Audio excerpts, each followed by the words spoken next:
Hare Krishna. ISKCON Shri Shri Radha Govinda ಮಂದಿರ ಮಂಗಳೂರು ಆಯೋಜಿಸಿದಂತ ಶ್ರೀಮದ್ ಭಾಗವತ ಪಠಣ ಮತ್ತು ಶ್ರವಣ ತರಗತಿಗೆ ತಮ್ಮೆಲ್ಲರಿಗೂ ಕೂಡ ಸ್ವಾಗತ. ಇಂದಿನ ತರಗತಿಯನ್ನು ಮಂಗಳಾಚರಣೆಯ ಜೊತೆಗೆ ಪ್ರಾರಂಭ ಮಾಡೋಣ. ಓಂ ನಮೋ ಭಗವತೆ ವಾಸುದೇವಾಯ. ಓಂ ನಮೋ ಭಗವತೆ ವಾಸುದೇವಾಯ. ಓಂ ನಮೋ ಭಗವತೆ ವಾಸುದೇವಾಯ. ಓಂ ಅಜ್ಞಾನತಿಮಿರಾಂಧಸ್ಯ ಜ್ಞಾನಾಂಜನಶಲಾಕಯ ಚಕ್ಷುರುನ್ಮಿಲಿತಂ ಯೇನ ತಸ್ಮೈ ಶ್ರೀ ಗುರುವೇ ನಮಃ. ಶ್ರೀ ಚೈತನ್ಯ ಮನೋಭೀಷ್ಟಂ ಸ್ಥಾಪಿತಂ ಯೇನ ಭೂತಲೆ ಸ್ವಯಂ ರೂಪ ಕದಾ ಮಹ್ಯಂ ದದಾತಿ ಸ್ವಪದಾಂತಿಕಂ. ವಂದೇಹಂ ಶ್ರೀ ಗುರೋಃ ಶ್ರೀಯುತಾಪದಕಮಲಂ ಶ್ರೀಗುರೂನ್ ವೈಷ್ಣವಾಂಶ್ಚ ಶ್ರೀರೂಪಂ ಸಾಗ್ರಜಾತಂ ಸಹಗಣ ರಘುನಾಥಾನ್ವಿತಂ ತಂ ಸಜೀವಂ ಸಾದ್ವೈತಂ ಸಾವಧೂತಂ ಪರಿಜನ ಸಹಿತಂ ಕೃಷ್ಣ ಚೈತನ್ಯ ದೇವಂ ಶ್ರೀ ರಾಧಾ ಕೃಷ್ಣ ಪಾದಾನ್ ಸಹಗಣ ಲಲಿತಾ ಶ್ರೀ ವಿಶಾಖಾನ್ವಿತಾಂಶ್ಚ. ನಮ ಓಂ ವಿಷ್ಣುಪಾದಾಯ ಕೃಷ್ಣ ಪ್ರೇಷ್ಠಾಯ ಭೂತಲೆ ಶ್ರೀಮತೆ ಭಕ್ತಿ ವೇದಾಂತ ಸ್ವಾಮಿನಿತಿ ನಾಮಿನೇ. ನಮಸ್ತೆ ಸಾರಸ್ವತೆ ದೇವಿ ಗೌರವಾಣಿ ಪ್ರಚಾರಿಣೆ ನಿರ್ವಿಶೇಷ ಶೂನ್ಯವಾದಿ ಪಾಶ್ಚಾತ್ಯ ದೇಶತಾರಿಣೆ. ನಾರಾಯಣಂ ನಮಸ್ಕೃತ್ಯಂ ನರಂ ಚೈವ ನರೋತ್ತಮಂ ದೇವೀಂ ಸರಸ್ವತಿಂ ವ್ಯಾಸಂ ತತೋ ಜಯ ಉದೀರಯೇತ್. ನಷ್ಟಪ್ರಾಯೇಷ್ವಭದ್ರೇಷು ನಿತ್ಯಂ ಭಾಗವತ ಸೇವಯಾ ಭಗವತಿ ಉತ್ತಮ ಶ್ಲೋಕೆ ಭಕ್ತಿರ್ಭವತಿ ನೈಷ್ಟಿಕ್ಯಂ. ಮೂಕಂ ಕರೋತಿ ವಾಚಾಲಂ ಪಂಗಂ ಲಂಘಯತೆ ಗಿರಿಂ ಯತ್ಕೃಪಾತಂ ಅಹಂ ವಂದೇ ಶ್ರೀ ಗುರುನ್ ದೀನತಾರಣಾಂ ಪರಮಾನಂದ ಮಾಧವಂ ಶ್ರೀ ಚೈತನ್ಯ ಈಶ್ವರಂ. ಹರಿ ಓಂ ತತ್ಸತ್.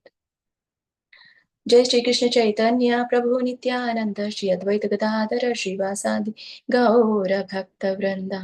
ಹರೇ ಕೃಷ್ಣ ಕೃಷ್ಣ ಕೃಷ್ಣ ಹರೇ ಹರೇ ಹರೇ ರಾಮ ರಾಮ ರಾಮ ಹರೇ ಹರೇ. ಇಸ್ಕಾನ್ ಶ್ರೀ ಶ್ರೀ ರಾಧಾ ಗೋವಿಂದ ಕಿ ಜೈ. ಶ್ರೀ ಶ್ರೀ ಗೌರ್ ನಿತಾಯ್ ಕಿ ಜೈ. ಶ್ರೀಲ ಪ್ರಭುಪಾದ್ ಕಿ ಜೈ. ಶ್ರೀಲ ಗುರುದೇವ್ ಕಿ ಜೈ. ಎಲ್ಲ ಗುರು ಪರಂಪರೆಗೂ ಜೈ. ಎಲ್ಲ ದೀಕ್ಷಾ ಗುರುಗಳಿಗೂ ಜೈ. ಎಲ್ಲ ಶಿಕ್ಷಾ ಗುರುಗಳಿಗೂ ಜೈ. ಇಲ್ಲಿ ನೆರೆದಿರುವಂತ ಎಲ್ಲ ಭಕ್ತ ವೃಂದಕ್ಕೂ ಜೈ. ವಾಂಚಾ ಕಲ್ಪತರುಭ್ಯಶ್ಚ ಕೃಪಾ ಸಿಂಧುಭ್ಯ ಏವ ಚ ಪತಿತಾನಾಂ ಪಾವನೇಭ್ಯೋ ವೈಷ್ಣವೇಭ್ಯೋ ನಮೋ ನಮಃ. ಅನಂತ ಕೋಟಿ ವೈಷ್ಣವೃಂದ ಕಿ ಜೈ. ಶ್ರೀಲ ಪ್ರಭುಪಾದ್ ಕಿ ಜೈ. ಶ್ರೀಲ ಗುರುದೇವ್ ಕಿ ಜೈ. ಹರೇ ಕೃಷ್ಣ. ಸೊ ಇವತ್ತಿನ ಈ ತರಗತಿ ಶ್ರೀಮದ್ ಭಾಗವತಂ ಪಠಣ ಮತ್ತೆ ಶ್ರವಣದ ತರಗತಿಗೆ ಎಲ್ರಿಗೂ ಸ್ವಾಗತ. ಸೊ ಇಂದಿನ ಈ ಪಠಣಕ್ಕೆ ಭಗವಂತ ಮತ್ತೆ ಗುರು ಗೌರಾಂಗ ಮತ್ತೆ ನಮ್ಮ ದೀಕ್ಷಾ ಗುರುಗಳು ಶಿಕ್ಷಾ ಗುರುಗಳಾಗಿರ್ಬೋದು, ಪಥ ಪ್ರದರ್ಶಕ ಗುರುಗಳಾಗಿರ್ಬೋದು, ಮತ್ತೆ ಈ ಎಲ್ಲ ಭಕ್ತ ವೃಂದ ನನಗೆ ಇದನ್ನು ಸ್ಪಷ್ಟವಾಗಿ ಓದ್ಲಿಕ್ಕೆ ಮತ್ತೆ ದೋಷರಹಿತವಾಗಿ ಓದ್ಲಿಕ್ಕೆ ಕರುಣೆಯನ್ನ ಕಲ್ಪಿಸ್ಲಿ ಅಂತ ಕೇಳ್ಕೊಳ್ತಾ ನಿಮ್ಮಲ್ಲಿ ಪ್ರಾರ್ಥಿಸುತ್ತಾ ಸೊ ಇವತ್ತಿನ ತರಗತಿಯನ್ನು ಪ್ರಾರಂಭ ಮಾಡ್ತೀನಿ.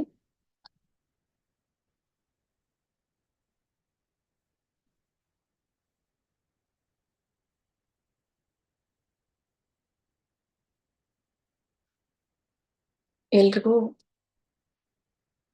ಶೇರಿಂಗ್ ಕಾಣಿಸ್ತಾ ಇದೆ ಅನ್ಕೊಳ್ತೇನೆ. ಸ್ಕ್ರೀನ್ ಶೇರ್ ಕಾಣಿಸ್ತಾ ಇದೆ ಅನ್ಕೊಳ್ತೀನಿ. ಹರೇ ಕೃಷ್ಣ. ಕಾಣಿಸ್ತಾ ಇದೆ ಮಾತಾಜಿ. ಕಾಣಿಸ್ತಾ ಇದೆ ಮಾತಾಜಿ. ಕಾಣಿಸ್ತದೆ ಮಾತಾಜಿ. ಎಲ್ರು ಮ್ಯೂಟ್ ಮಾಡ್ಕೊಳ್ಳಿ. ಅನ್ಮ್ಯೂಟ್ ಆಗದೆ ಇರೋ ಹಾಗೆ ನೋಡ್ಕೊಳ್ಳಿ ಎಲ್ರು. ಹರೇ ಕೃಷ್ಣ. ಶ್ರೀಮದ್ ಭಾಗವತಂ ಸ್ಕಂದ 2 ಅಧ್ಯಾಯ 5 ಸಕಲ ಕಾರಣಗಳ ಕಾರಣ. ಅದರಲ್ಲಿ ಬರುವಂತಹ ಮೊದಲನೇ ಶ್ಲೋಕ.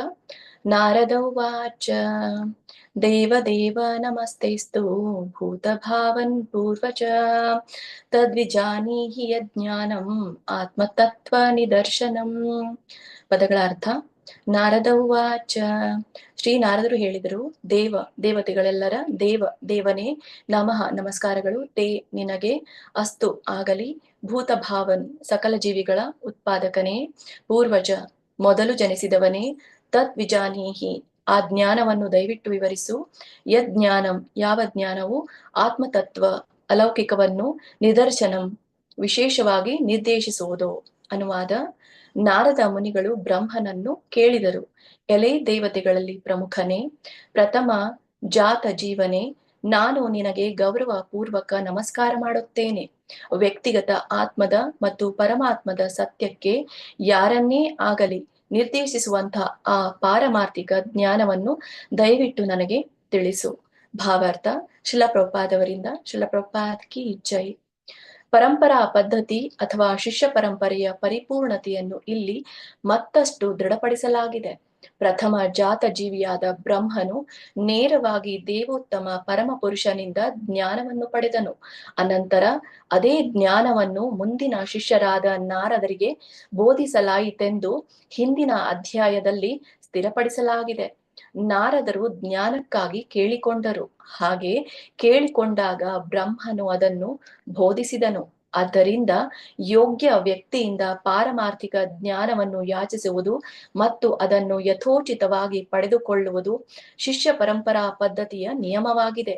ಈ ಪ್ರಕ್ರಿಯೆಯನ್ನು ಭಗವದ್ಗೀತೆಯ 4ನೇ ಅಧ್ಯಾಯದ 2ನೇ ಶ್ಲೋಕದಲ್ಲಿ ಬೆಂಬಲಿಸಲಾಗಿದೆ.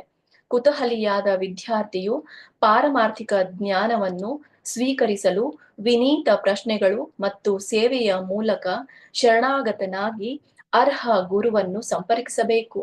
ವಿನೀತ ಪ್ರಶ್ನೆಗಳು ಮತ್ತು ಸೇವೆಯ ಮೂಲಕ ಪಡೆದ ಜ್ಞಾನವು ಹಣ ವಿನಿಮಯದಿಂದ ಪಡೆದ ಜ್ಞಾನಕ್ಕಿಂತ ಹೆಚ್ಚು ಪರಿಣಾಮಕಾರಿಯಾದದ್ದು. ಬ್ರಹ್ಮ ಮತ್ತು ನಾರದರ ಶಿಷ್ಯ ಪರಂಪರೆಯಲ್ಲಿ ಬಂದ ಗುರು ಹಣಕ್ಕಾಗಿ ಆಗ್ರಹಪಡಿಸುವುದಿಲ್ಲ. ನಿಜವಾದ ವಿದ್ಯಾರ್ಥಿಯು ವ್ಯಕ್ತಿಗತ ಆತ್ಮ ಪರಮಾತ್ಮರ ಸಂಬಂಧ ಮತ್ತು ಸ್ವರೂಪ ಲಕ್ಷಣಗಳ ಜ್ಞಾನವನ್ನು ಪಡೆಯಲು ಪ್ರಾಮಾಣಿಕ ಸೇವೆಯಿಂದ ಗುರುವನ್ನು ತೃಪ್ತಿಪಡಿಸಬೇಕು. 2ನೇ ಶ್ಲೋಕ. ಯದ್ರೂಪಂ ಯದಧಿಷ್ಠಾನಂ ಯತ ಸೃಷ್ಟಂ ಇದಂ ಪ್ರಭೋ ಯತ್ ಸಂಸ್ಥಂ ಯತ್ಸರಂ ಯಚ್ಚ ತತ್ತತ್ವಂ ವದ ತತ್ವತಃ. ಪದಗಳ ಅರ್ಥ: ಯತ್ ಏನು, ರೂಪಂ ಅಭಿವ್ಯಕ್ತಿಯ ಲಕ್ಷಣಗಳನ್ನು, ಯತ್ ಏನು, ಅಧಿಷ್ಠಾನಂ ಹಿನ್ನೆಲೆಯನ್ನು, ಯತಃ ಎಲ್ಲಿಂದ, ಸೃಷ್ಟಂ ಸೃಷ್ಟಿಯಾಗಿದೆ, ಇದಂ ಈ ಜಗತ್ತು, ಪ್ರಭೋ ನನ್ನ ತಂದೆಯೇ, ಯತ್ ಯಾವುದರಲ್ಲಿ, ಸಂಸ್ಥಂ ರಕ್ಷಿತವಾಗಿದೆಯೋ, ಯತ್ ಏನು, ಪರಂ ನಿಯಂತ್ರಣದಲ್ಲಿ, ಯತ್ ಏನಿದೆ, ಚ ಮತ್ತು ತತ್ ಇದರ, ತತ್ವಂ ಲಕ್ಷಣಗಳನ್ನು, ವದ ದಯವಿಟ್ಟು ವಿವರಿಸು, ತತ್ವತಃ ಯಥಾರ್ಥವಾಗಿ. ಅನುವಾದ: ಪ್ರಿಯ ತಂದೆಯೇ, ಈ ಜಗತ್ತಿನ ಲಕ್ಷಣಗಳನ್ನು ದಯವಿಟ್ಟು ವಾಸ್ತವಿಕವಾಗಿ ವಿವರಿಸಿ ಹೇಳು. ಅದರ ಹಿನ್ನೆಲೆ ಏನು, ಅದರ ಸೃಷ್ಟಿ ಹೇಗಾಯಿತು, ಅದರ ಸ್ಥಿತಿ ಸಂರಕ್ಷಣೆ ಹೇಗಿದೆ ಮತ್ತು ಇವೆಲ್ಲ ಯಾರ ನಿಯಂತ್ರಣದಲ್ಲಿ ನಡೆದಿದೆ. ಭಾವಾರ್ಥ: ಶ್ರೀಲ ಪ್ರಭುಪಾದವರಿಂದ. ಶ್ರೀಲ ಪ್ರಭುಪಾದ್ ಕಿ ಜೈ. ವಾಸ್ತವಿಕ ಕಾರಣ ಮತ್ತು ಕಾರ್ಯಗಳ ಆಧಾರದ ಮೇಲೆ ನಾರದ ಮುನಿಗಳು ಕೇಳಿದ ಪ್ರಶ್ನೆಗಳು ತುಂಬಾ ಯುಕ್ತವೆಂದು ತೋರುತ್ತದೆ. ಆದರೆ ನಾಸ್ತಿಕರು ಕಾರಣ ಮತ್ತು ಕಾರ್ಯದ ಸ್ಪರ್ಶವಿಲ್ಲದೆ ಅನೇಕ ಸ್ವಯಂ ಸಿದ್ಧಾಂತಗಳನ್ನು ಮುಂದಿಡುತ್ತಾರೆ. ದೈವಹೀನ ನಾಸ್ತಿಕರು ತಮ್ಮ ಫಲವತ್ತಾದ ಬುದ್ಧಿಶಕ್ತಿಯಿಂದ ರೂಪಿಸಿದ ಅನೇಕ ವಾದಗಳನ್ನು ಮಂಡಿಸುತ್ತಾರಾದರೂ ಈ ಜಗತ್ತನ್ನು ಮತ್ತು ಚೇತನಾತ್ಮವನ್ನು ತಮ್ಮ ಪ್ರಾಯೋಗಿಕ ಜ್ಞಾನದ ಮುಖೇನ ವಿವರಿಸಲು ಅವರಿಗೆ ಆಗಿಲ್ಲ. ಇಂತಹ ಊಹಾತ್ಮಕ ಚಿಂತನೆಗಳಿಗೆ ತದ್ವಿರುದ್ಧವಾಗಿ ನಾರದ ಮುನಿಗಳು ಸೃಷ್ಟಿಗೆ ಸಂಬಂಧಿಸಿದ ಸಕಲ ವಿಷಯಗಳನ್ನು ತತ್ವ ಸೂತ್ರಾನುಸಾರವಾಗಿ ಅಲ್ಲ, ವಾಸ್ತವಿಕವಾಗಿ ತಿಳಿಯಬಯಸಿದರು. ಆತ್ಮ ಮತ್ತು ಪರಮಾತ್ಮನಿಗೆ ಸಂಬಂಧಿಸಿದ ಪಾರಮಾರ್ಥಿಕ ಜ್ಞಾನವು ಇಂದ್ರಿಯ ಗೋಚರವಾದ ಅದ್ಭುತ ಜಗತ್ತು ಮತ್ತು ಅದರ ಸೃಷ್ಟಿಯ ಆಧಾರವಾದ ಜ್ಞಾನವನ್ನೂ ಒಳಗೊಂಡಿರುತ್ತದೆ. ಇಂದ್ರಿಯ ಗೋಚರ ಜಗತ್ತಿನಲ್ಲಿ ಬುದ್ಧಿವಂತನಾದ ಯಾರೊಬ್ಬನೂ 3 ವಸ್ತುಗಳನ್ನು ಗಮನಿಸುತ್ತಾನೆ. ಅವೆಂದರೆ ಜೀವಿಗಳು, ಅಭಿವ್ಯಕ್ತ ಜಗತ್ತು ಮತ್ತು ಅವುಗಳ ಮೇಲಿನ ಅಂತಿಮ ನಿಯಂತ್ರಣ. ಜೀವಿಯಾಗಲಿ ಅಥವಾ ಇಂದ್ರಿಯ ಗೋಚರ ಜಗತ್ತಾಗಲಿ ಆಕಸ್ಮಿಕ ಸೃಷ್ಟಿಯಲ್ಲ ಎಂಬುದನ್ನು ಬುದ್ಧಿವಂತನಾದ ಮನುಷ್ಯ ಕಾಣಬಲ್ಲನು. ಸೃಷ್ಟಿಯ ಸಮಂಜಸ ಹೊಂದಾಣಿಕೆಗಳು ಮತ್ತು ಅದರ ನಿಯಂತ್ರಣ ಕಾರ್ಯಗಳು ಹಾಗೂ ಪ್ರತಿಕ್ರಿಯೆಗಳು ಅವುಗಳ ಹಿಂದೆ ಮೇಧಾವಿಯೊಬ್ಬನ ಯೋಜನೆ ಇದೆ ಎಂಬುದನ್ನು ಸೂಚಿಸುತ್ತವೆ. ಯಾರೇ ಆಗಲಿ ನೈಜ ವಿಚಾರಣೆಯಿಂದ ವಾಸ್ತವಿಕವಾಗಿ ತಿಳಿದವರ ಸಹಾಯದಿಂದ ಅಂತಿಮ ಕಾರಣವನ್ನು ಕಂಡುಕೊಳ್ಳಬಹುದು. ಶ್ಲೋಕ 3. ಸರ್ವಂ ಹೇತ್ಯದ್ ಭವಾನ್ ವೇದ ಭೂತಭವ್ಯ ಭವತ್ ಪ್ರಭುಃ ಕರಾಮಲಕವದ್ ವಿಶ್ವಂ ವಿಜ್ಞಾನಾವಸಿತಂ ತವ. ಪದಗಳ ಅರ್ಥ: ಸರ್ವಂ ಎಲ್ಲವನ್ನು ಮತ್ತು ಪ್ರತಿಯೊಂದನ್ನು, ಹಿ ನಿಶ್ಚಿತವಾಗಿ, ಏತದ್ ಇದು, ಭವಾನ್ ನೀನು, ವೇದ ತಿಳಿದಿರುವೆ, ಭೂತ ಸೃಷ್ಟಿಯಾದ ಅಥವಾ ಹುಟ್ಟಿದ, ಭವ್ಯ ಸೃಷ್ಟಿಯಾಗುವ ಅಥವಾ ಹುಟ್ಟುವ, ಭವತ್ ಸೃಷ್ಟಿಯಾಗುತ್ತಿರುವ, ಪ್ರಭುಹು ಪ್ರತಿಯೊಂದರ ಒಡೆಯನಾದ, ಕರ ಆಮಲ ಕವತ್ ಅಂಗೈಯಲ್ಲಿ ಇರುವ ನೆಲ್ಲಿಕಾಯಿಯಂತೆ, ಆಮಲಕವತ್, ವಿಶ್ವಂ ಬ್ರಹ್ಮಾಂಡವು, ವಿಜ್ಞಾನ ಅವಸಿತಂ ವೈಜ್ಞಾನಿಕವಾಗಿ ಜ್ಞಾನದಲ್ಲಿ, ತವ ನಿನ್ನ. ಅನುವಾದ: ನನ್ನ ಪ್ರಿಯ ತಂದೆಯೇ, ಇವೆಲ್ಲವೂ ನಿನಗೆ ವೈಜ್ಞಾನಿಕವಾಗಿ ಗೊತ್ತು, ಏಕೆಂದರೆ ಹಿಂದೆ ಏನೆಲ್ಲಾ ಸೃಷ್ಟಿಯಾಯಿತೋ, ಭವಿಷ್ಯದಲ್ಲಿ ಏನೆಲ್ಲಾ ಸೃಷ್ಟಿಯಾಗುವುದೋ, ಅಥವಾ ಈಗ ಏನೆಲ್ಲಾ ಸೃಷ್ಟಿಯಾಗುತ್ತಿದೆಯೋ, ಹಾಗೂ ಬ್ರಹ್ಮಾಂಡದಲ್ಲಿನ ಏನಿದೆಯೋ ಅದೆಲ್ಲವೂ ನೆಲ್ಲಿಕಾಯಿಯಂತೆ ನಿನ್ನ ಮುಷ್ಟಿಯಲ್ಲಿದೆ. ಭಾವಾರ್ಥ: ಶ್ರೀಲ ಪ್ರಭುಪಾದವರಿಂದ ಶ್ರೀಲ ಪ್ರಭುಪಾದ ಕಿ ಜೈ. ಬ್ರಹ್ಮನು ಅಭಿವ್ಯಕ್ತ ಜಗತ್ತು ಹಾಗೂ ಬ್ರಹ್ಮಾಂಡದೊಳಗಿನ ಪ್ರತಿಯೊಂದರ ಸೃಷ್ಟಿಕರ್ತನು. ಆದ್ದರಿಂದ ಭೂತಕಾಲದಲ್ಲಿ ಏನಾಯಿತು, ಭವಿಷ್ಯದಲ್ಲಿ ಏನಾಗುತ್ತದೆ ಹಾಗೂ ವರ್ತಮಾನದಲ್ಲಿ ಏನಾಗುತ್ತಿದೆ ಎಂಬುದೆಲ್ಲವೂ ಅವನಿಗೆ ಗೊತ್ತು. 3 ಮುಖ್ಯ ಅಂಶಗಳು ಎಂದರೆ ಜೀವಿ, ಇಂದ್ರಿಯ ಗೋಚರ ಜಗತ್ತು ಮತ್ತು ನಿಯಂತ್ರಕನು ಎಲ್ಲರೂ ಭೂತ, ಭವಿಷ್ಯತ್ ಮತ್ತು ವರ್ತಮಾನಗಳಲ್ಲಿ ನಿರಂತರವಾಗಿ ಕ್ರಿಯಾಶೀಲರಾಗಿರುತ್ತಾರೆ. ಹಾಗೂ ಸಾಕ್ಷಾತ್ ನಿರ್ವಾಹಕನು ಅಂಗೈಯಲ್ಲಿನ ನೆಲ್ಲಿಕಾಯಿಯನ್ನು ತಿಳಿದಂತೆಯೇ ಅಂತಹ ಎಲ್ಲ ಕ್ರಿಯೆ ಮತ್ತು ಪ್ರತಿಕ್ರಿಯೆಗಳನ್ನು ಬಲ್ಲವನಾಗಿರಬೇಕು. ವಿಶಿಷ್ಟ ವಸ್ತುವೊಂದರ ಮೂಲ ತಯಾರಕನಿಗೆ ತಾನು ಹೇಗೆ ಉತ್ಪಾದನಾ ಕಲೆಯನ್ನು ಕಲಿತೆ, ಎಲ್ಲಿಂದ ಸಾಮಗ್ರಿಗಳನ್ನು ಪಡೆದೆ, ಹೇಗೆ ಇದನ್ನು ಸ್ಥಾಪಿಸಿದೆ, ತಯಾರಿಕೆಯ ಪ್ರಕ್ರಿಯೆಗಳಲ್ಲಿ ಹೇಗೆ ಉತ್ಪನ್ನಗಳು ಹೊರಬರುತ್ತಿವೆ, ಇವೆಲ್ಲವನ್ನೂ ತಿಳಿದಿರುತ್ತದೆ. ಬ್ರಹ್ಮನು ಪ್ರಥಮ ಜಾತನಾದುದರಿಂದ ಸಹಜವಾಗಿಯೇ ಸೃಷ್ಟಿಕಾರದ ಸಕಲವೂ ಅವನಿಗೆ ಗೊತ್ತಿರಬೇಕು. ಶ್ಲೋಕ 4. ಯದ್ವಿಜ್ಞಾನೋ ಯದಾಧಾರೋ ಯತ್ಪರಸ್ತ್ವಂ ಯದಾತ್ಮಕಃ ಏಕಃ ಸೃಜಸಿ ಭೂತಾನಿ ಭೂತೈರೇವಾತ್ಮ ಮಾಯಯಾ. ಅರ್ಥ: ಯತ್ ವಿಜ್ಞಾನಃ ಜ್ಞಾನದ ಆಕರ ಯಾವುದು, ಯತ್ ಆಧಾರಃ ರಕ್ಷಣೆ ಯಾರದು, ಯತ್ ಪರಃ ಯಾರ ಅಧೀನತೆಯಲ್ಲಿ, ತ್ವಂ ನೀನು, ಯತ್ ಆತ್ಮಕಃ ಯಾವ ಅರ್ಹತೆಯಲ್ಲಿ, ಏಕಃ ಒಬ್ಬನೇ, ಸೃಜಸಿ ಸೃಷ್ಟಿಸುತ್ತೀಯೇ, ಭೂತಾನಿ ಜೀವಿಗಳನ್ನು, ಭೂತೈಹಿ ಪಂಚಭೂತಗಳ ಸಹಾಯದಿಂದ, ಏವ ನಿಶ್ಚಿತವಾಗಿ, ಆತ್ಮ ತನ್ನ, ಮಾಯೆಯ ಶಕ್ತಿಯಿಂದ. ಅನುವಾದ: ನನ್ನ ಪ್ರಿಯ ತಂದೆಯೇ, ನಿನ್ನ ಜ್ಞಾನದ ಮೂಲ ಯಾವುದು, ಯಾರ ರಕ್ಷಣೆಯಲ್ಲಿ ನೀನಿರುವಿ, ಯಾರ ಅಧೀನದಲ್ಲಿ ನೀನು ಕೆಲಸ ಮಾಡುತ್ತಿರುವಿ, ನಿನ್ನ ನಿಜವಾದ ಸ್ಥಾನಮಾನ ಏನು, ನೀನೊಬ್ಬನೇ ಎಲ್ಲ ವಸ್ತುಗಳನ್ನು ಭೌತಿಕ ದ್ರವ್ಯಗಳಿಂದ ನಿನ್ನ ಸ್ವಶಕ್ತಿಯಿಂದ ಸೃಷ್ಟಿಸುತ್ತಿರುವೆಯಾ.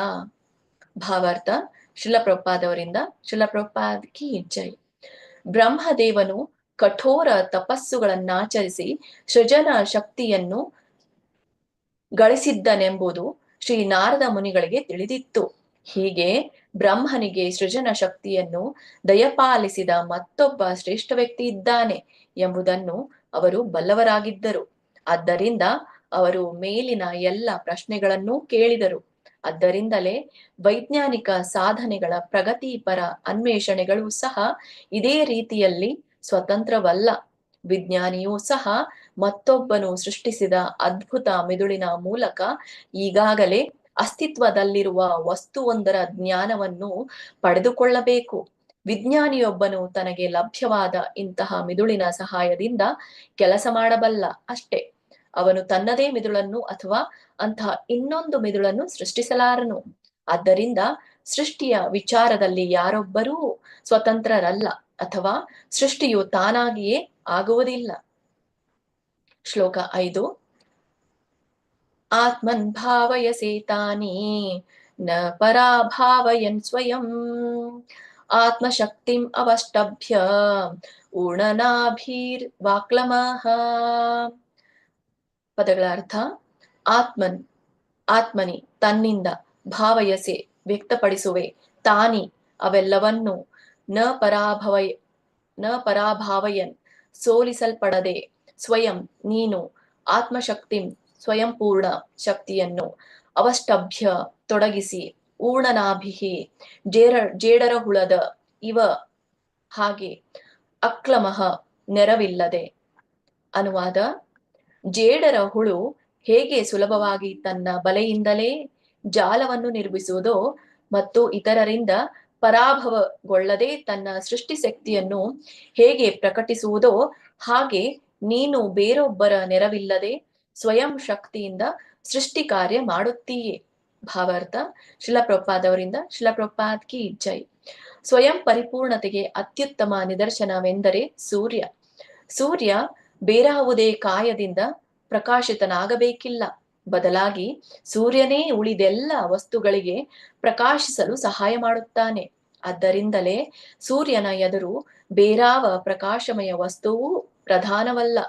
ತನ್ನ ಲಾಲಾರಸದ ಶಕ್ತಿಯುತ ಸೃಷ್ಟಿಯಿಂದ ಬೇರಾವ ನೆರವು ಇಲ್ಲದೆ ತನ್ನ ಕಾರ್ಯಕ್ಷೇತ್ರವನ್ನು ರೂಪಿಸಿಕೊಳ್ಳುವ ಜೇಡರ ಹುಳುವಿಗೆ ನಾರದರು ಬ್ರಹ್ಮನ ಸ್ವಯಂ ಪರಿಪೂರ್ಣತೆಯನ್ನು ಹೋಲಿಸಿದ್ದಾರೆ.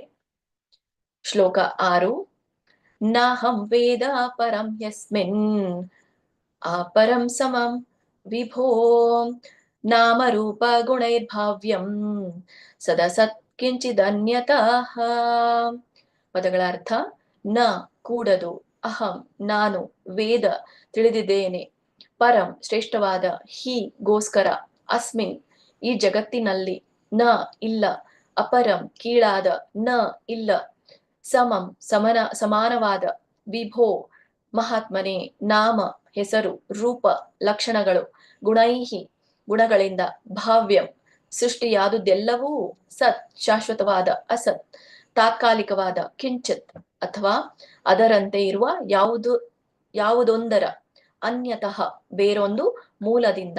ಅನುವಾದ: ಶ್ರೇಷ್ಠವಾದ, ಕೀಳಾದ, ಸಮವಾದ, ಶಾಶ್ವತವಾದ ಅಥವಾ ಅಶಾಶ್ವತವಾದ ಯಾವ ವಸ್ತುವೇ ಆಗಲಿ, ಯಾವುದನ್ನು ನಾವು ಅದರ ಹೆಸರು ಮತ್ತು ಗುಣಲಕ್ಷಣಗಳಿಂದ ಅರ್ಥ ಮಾಡಿಕೊಳ್ಳಬಲ್ಲೆವೋ ಅಂತಹ ವಸ್ತುವು ಮಹಾತ್ಮನಾದ ನಿನ್ನ ಹೊರತು ಬೇರಾವ ಮೂಲದಿಂದಲೂ ಸೃಷ್ಟಿಯಾದುದಲ್ಲ. ಭಾವಾರ್ಥ: ಶ್ರೀಲ ಪ್ರಭುಪಾದವರಿಂದ ಶ್ರೀಲ ಪ್ರಭುಪಾದ್ ಕಿ ಜೈ. ಅಭಿವ್ಯಕ್ತ ಜಗತ್ತು 84 ಲಕ್ಷ ಜೀವಜಾತಿಗಳ ವಿವಿಧ ಬಗೆಯ ಜೀವಿಗಳಿಂದ ತುಂಬಿದೆ. ಅವುಗಳಲ್ಲಿ ಕೆಲವು ಶ್ರೇಷ್ಠವಾದವು, ಇನ್ನು ಕೆಲವು ಉಳಿದವರಿಗಿಂತ ಅಧಮವಾದವು. ಮಾನವ ಸಮಾಜದಲ್ಲಿ ಮನುಷ್ಯನನ್ನು ಶ್ರೇಷ್ಠ ಜೀವಿಯೆಂದೇ ಪರಿಗಣಿಸಲಾಗಿದೆ. ಮಾನವರಲ್ಲೂ ಒಳ್ಳೆಯವರು, ಕೆಟ್ಟವರು, ಸಮಾನರು ಹೀಗೆ ನಾನಾ ಪ್ರಕಾರಗಳಿವೆ. ಆದರೆ ಅವರಲ್ಲಿ ಎಲ್ಲರೂ ತಂದೆಯಾದ ಬ್ರಹ್ಮನಿಂದಲೇ ಸೃಷ್ಟಿಯಾದವರು ಎಂದು ನಾರದ ಮುನಿಗಳು ಗ್ರಹಿಸಿದ್ದರು. ಆದ್ದರಿಂದಲೇ ನಾರದರು ಬ್ರಹ್ಮದೇವರಿಂದ ಅವರೆಲ್ಲರ ಬಗ್ಗೆ ತಿಳಿಯಲಿಚ್ಛಿಸಿದರು. ಶ್ಲೋಕ 7. ಸ ಭವಾನ್ ಅಚರದ್ ಘೋರಂ ಯತ್ತಪಃ ಸುಸುಮಾಹಿತಃ ತೇನ ಖೇದಯಸೇನಸ್ತ್ವಂ ಪರಾಶಂಖಾಂ ಚ ಯಚ್ಛಸಿ. ಪದಗಳ ಅರ್ಥ: ಸಹ ಆ, ಭವಾನ್ ನೀನು, ಅಚರತ್ ಆಚರಿಸಿದರೆ, ಘೋರಂ ಭೀಕರವಾದ, ಯತ್ತಪಃ ಯಾವ ಧಾನ್ಯವನ್ನು, ಸುಸಮಾಹಿತಃ ಪರಿಪೂರ್ಣ ಶಿಸ್ತಿನಲ್ಲಿ, ತೇನ ಆ ಕಾರಣಕ್ಕಾಗಿ, ಖೇದಯಸೆ ನೋವನ್ನು ನೀಡುವೆ, ನಹ ನಮಗೆ, ತ್ವಂ ನೀನು, ಪರ ಅಂತಿಮ ಸತ್ಯವು, ಶಂಖಾಂ ಇದೆ ಎಂಬ ಸಂದೇಹವನ್ನು, ಚ ಮತ್ತು ಯಚ್ಛಸಿ ನಮಗೆ ಕೊಡುತ್ತೀಯೇ. ಅನುವಾದ: ಸೃಷ್ಟಿಕ್ರಿಯೆಯಲ್ಲಿ ನೀನು ಅಷ್ಟೊಂದು ಶಕ್ತಿಶಾಲಿಯಾಗಿದ್ದೀಯೆ, ಆದರೂ ನೀನು ಪರಿಪೂರ್ಣ ಸಂಯಮದಿಂದ ಮಹಾ ತಪಸ್ಸನ್ನು ಆಚರಿಸುತ್ತೀಯೆ. ಇದನ್ನು ಕಂಡಾಗ ನಿನಗೆ ಶಕ್ತಿಶಾಲಿಯಾದ ಮತ್ತೊಬ್ಬನು ಇದ್ದಾನೆ ಎಂಬ ವಿಚಾರ ಮೂಡಿ ನಾನು ಆಶ್ಚರ್ಯಪಡುತ್ತೇನೆ. ಭಾವಾರ್ಥ: ಶ್ರೀಲ ಪ್ರಭುಪಾದವರಿಂದ ಶ್ರೀಲ ಪ್ರಭುಪಾದ್ ಕಿ ಜೈ. ಶ್ರೀ ನಾರದ ಮುನಿಗಳನ್ನು ಅನುಸರಿಸಿ ಯಾರೊಬ್ಬರೂ ಕಣ್ಣು ಮುಚ್ಚಿಕೊಂಡು ಗುರುವನ್ನು ದೇವರೆಂದು ಅಂಗೀಕರಿಸಬಾರದು. ಗುರುವನ್ನು ದೇವನ ಸಮಾನನೆಂದು ವಿಧಿವತ್ತಾಗಿ ಗೌರವಿಸಲಾಗುತ್ತದೆ, ನಿಜ.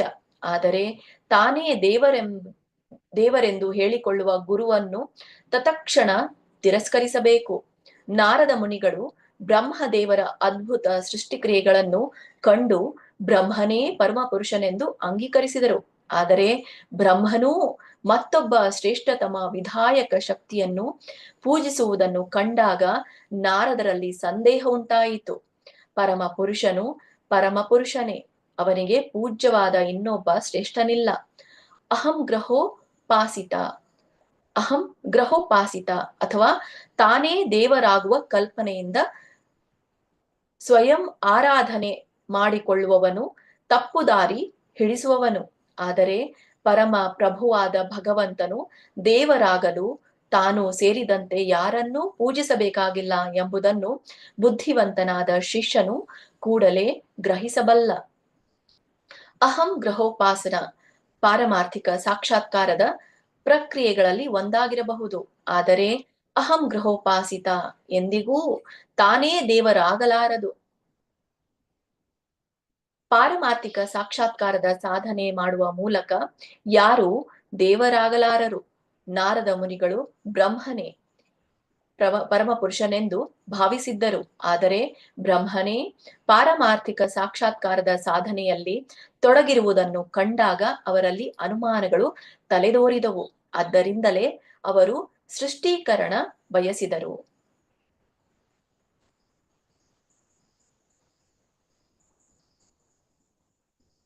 ಶ್ಲೋಕ 8.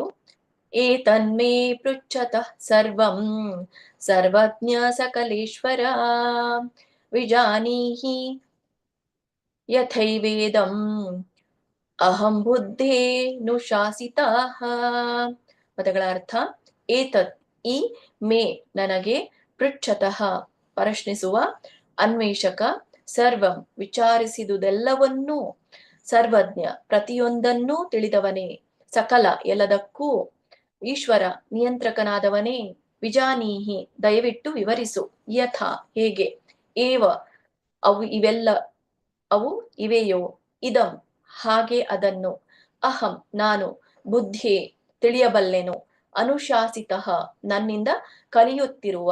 ಅನುವಾದ: ನನ್ನ ಪ್ರೀತಿಯ ತಂದೆಯೇ, ನಿನಗೆ ಸಕಲವೂ ಗೊತ್ತು. ನೀನು ಎಲ್ಲದರ ನಿಯಂತ್ರಕನು. ಆದ್ದರಿಂದ ನಾನು ನಿನ್ನಲ್ಲಿ ಏನು ಕೇಳಿದೆನೋ ಅದೆಲ್ಲವನ್ನು ದಯವಿಟ್ಟು ನನಗೆ ಉಪದೇಶ ಮಾಡು. ಆ ಮೂಲಕ ನಾನು ನಿನ್ನ ಶಿಷ್ಯನಾಗಿ ಅದೆಲ್ಲವನ್ನೂ ಅರಿತುಕೊಳ್ಳಬಹುದು.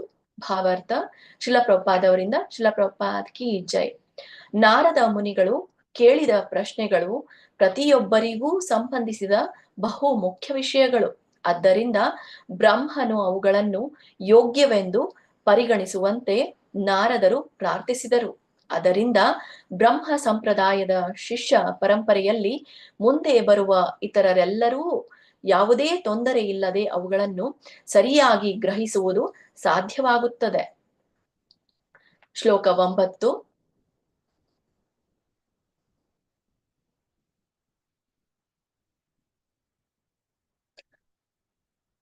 ಬ್ರಹ್ಮೋವಾಚ ಸಮ್ಯಕ್ ಕಾರುಣಿಕಸ್ಯೇದಂ ವತ್ಸತೆ ವಿಚಿಕಿತ್ಸಿತಂ ಯದಹಂ ಚೋದಿತಃ ಸೌಮ್ಯ ಭಗವದ್ಭೀರ್ಯ ದರ್ಶನೇ. ಪದಗಳ ಅರ್ಥ: ಬ್ರಹ್ಮ ಉವಾಚ ಬ್ರಹ್ಮದೇವನು ಹೇಳಿದನು, ಸಮ್ಯಕ್ ಚೆನ್ನಾಗಿದೆ, ಕಾರುಣಿಕಸ್ಯ ದಯಾಮಯನಾದ, ಇದಂ ಈ, ವತ್ಸ ಪ್ರಿಯ ಬಾಲಕನೇ, ತೇ ನಿನ್ನ, ವಿಚಿಕ್ಸಿತಂ ಅನ್ವೇಷಣಶೀಲನೆಯು, ಯತ್ ಯಾವುದರಿಂದ, ಅಹಂ ನಾನು, ಚೋದಿತಃ ಪ್ರೇರಿತನಾದೆನೋ, ಸೌಮ್ಯ ವಿನಯವಂತನೇ, ಭಗವತ್ ದೇವೋತ್ತಮ ಪರಮಪುರುಷನ, ವೀರ್ಯ ಶಕ್ತಿಯ, ದರ್ಶನೆ ವಿಚಾರದಲ್ಲಿ. ಅನುವಾದ: ಬ್ರಹ್ಮ ಹೇಳಿದನು, ನನ್ನ ಪ್ರಿಯ ಬಾಲಕನಾದ ನಾರದನೇ, ನನ್ನನ್ನು ಸೇರಿಸಿ ಎಲ್ಲರ ಬಗೆಯ ಕರುಣಾಮಯಿಯಾಗಿ ನೀನು ಈ ಎಲ್ಲ ಪ್ರಶ್ನೆಗಳನ್ನು ಕೇಳಿರುವಿ. ಸರ್ವಶಕ್ತನಾದ ದೇವೋತ್ತಮ ಪುರುಷನ ಶೌರ್ಯ ಪರಾಕ್ರಮವನ್ನು ತಿಳಿಸಲು ನನಗೆ ಸ್ಫೂರ್ತಿಯುಂಟಾಗಿದೆ. ಭಾವಾರ್ಥ ಶಿಲ ಪ್ರಭುಪಾದವರಿಂದ ಶಿಲ ಪ್ರಭುಪಾದ್ ಕಿ ಜೈ. ನಾರದರು ಹೀಗೆ ಪ್ರಶ್ನಿಸಲು ಬ್ರಹ್ಮನು ಅವರನ್ನು ಅಭಿನಂದಿಸಿದನು. ಏಕೆಂದರೆ ಸರ್ವಶಕ್ತ ದೇವೋತ್ತಮ ಪುರುಷನಿಗೆ ಸಂಬಂಧಿಸಿದಂತೆ ಪ್ರಶ್ನೆಗಳನ್ನು ಕೇಳಿದಾಗ ಭಕ್ತರು ಸಾಮಾನ್ಯವಾಗಿ ಅತಿ ಉತ್ಸಾಹಗೊಳ್ಳುತ್ತಾರೆ. ಅದು ಪರಿಶುದ್ಧ ಭಕ್ತನ ಲಕ್ಷಣ. ಭಗವಂತನ ದಿವ್ಯ ಕಾರ್ಯಗಳನ್ನು ಕುರಿತ ಅಂತಹ ಸಂವಾದಗಳು ಅವು ನಡೆದ ವಾತಾವರಣವನ್ನು ಶುದ್ಧಗೊಳಿಸುವವು. ಅಲ್ಲದೆ ಅಂತಹ ಪ್ರಶ್ನೆಗಳಿಗೆ ಉತ್ತರಿಸುವಾಗ ಭಕ್ತರು ಚೈತನ್ಯಶೀಲರಾಗುತ್ತಾರೆ. ಅದು ಪ್ರಶ್ನೆ ಕೇಳುವವರು ಮತ್ತು ಉತ್ತರಿಸುವವರು ಹೀಗೆ ಉಭಯರನ್ನು ಪುನೀತಗೊಳಿಸುತ್ತದೆ.